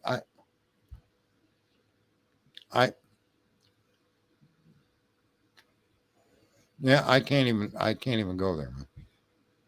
I don't want to have nothing to do with it. Pitbullpotamus is spoiled rotten. Calm down. I'm telling you, do not put your dog in a cage. Oh, God.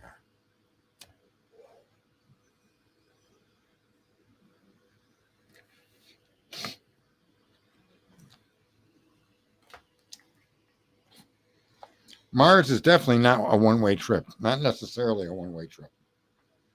Just be aware, Foxy Rose, because Mars contains the primary fuel, methane, which is what the rocket engine uses. And so Mars would not be a one-way trip. There you go. Yeah, you treat them like royalty. I love Mars bars. I don't. Sometimes you feel like a nut, and sometimes you don't. I don't even want to get into those moments where I feel like I want a nut, and sometimes I don't. I don't think that's appropriate for on-air conversation. Okay? Kiss me. I contain methane. You probably have an overabundance of methane, which would interpret in English as being full of shit. Boys go to Jupiter to get more stupider. There you go, kiss me. We get more stupider. I don't even, listen, I don't know. I said what I said in this stream. Now we're just talking smack and being goofy, which is fine. Listen, I owned a roofing company. And people would call for an estimate, especially older women. It was awesome when older women would call. They're widowed. They're calling. They got my name from this particular place. And everybody that place has ever told them to do business with has been fair and honest with them. So they know I'm going to be fair and honest, which was a good truth. I'd ask them for the address of their home, and I'd be typing it into Google Earth, and I'd be asking them questions. I'd get to their location. I'd say, do you own a red car? And a woman would say, I do, but what's that got to do with how do you know I own a red car? Does your house have blue shutters? White house, blue shutters, gray roof? How do you know these things? They would say, well, I'm looking at you through satellite. You're looking at me right now? Yeah, right now. It'd be like I'm standing in your front yard. And a woman would say, there's nobody in my front yard. What are you talking about, young man? Oh, I had such fun with that. No, ma'am. These are satellite images of your property taken, and they're uploaded to a place called Google Earth or Google Maps. And I'm able to use these maps to not only look at your home, but measure the square footage of your roof and answer and ask you a few questions and get some answers. And they'd be like, oh, I've never heard of that before. Okay, you go. But you're sure you're not spying on me? Like, no. Oh, man, that was fun. The widows, they were always enjoyable.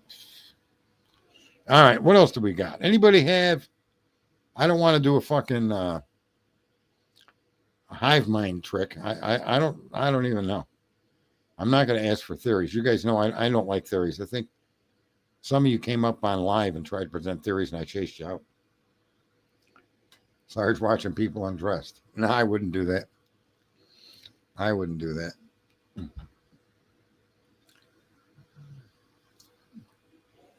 Listen, if you're in the landscaping business or you've got friends that are, or the driveway sealing or plowing or driveway replacement, any kind of fucking landscaping, siding, roofing, any of those businesses can greatly benefit from free Google fucking Earth. You can measure everything. There's a built-in measuring tape and everything on that thing. It's absolutely awesome. Garage door replacement, any of those trades.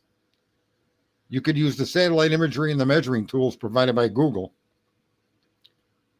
You'd call me at fucking 9 o'clock in the morning. You're asking me to be at your house the next day.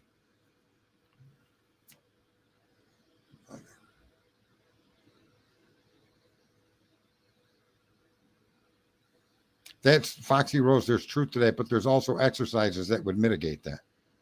I think you got to exercise for several hours a day. Heavy exercise, too. What's the level of accuracy? The level of accuracy is it's almost exact. Especially measuring, absolutely amazing. It's no joke. I walk on Earth again on your own. Just so queen of the pool, not a problem at all. Matter of fact, even installing a pool, you can measure the dimensions of the backyard if you know the town that it's going in and the variances and the codes that tell you how far a pool has to be off a property line. Using Google Earth, you could figure that out without even going to their home. I can't even tell you how many jobs I got because I could turn the estimate around immediately. I'd ask you the questions, get your information. I'd measure it, come up with the figures I needed, write it up in a contract, type it up, print it, boom, in an envelope, and out the fucking door the same day. If not the same day, the next morning. And my estimate would be the first one in your door. I wouldn't have to sit in your house and try to give you a sales pitch. I wouldn't spend, like these in-home estimates. In-home estimate, you want to drown the guy. No, if you're walking on Mars itself, the gravity difference is there. And you would have to do serious exercise to help stage off the difference in gravity. Big purr. All right. Well, I think that's it for this evening. It's 12:19 p.m. in the Eastern Standard Time in the state of New York, once the greatest state in the nation. Now, slowly but surely, grinding itself into a communist hellhole. Ugh. Thank God I'm 60 years old.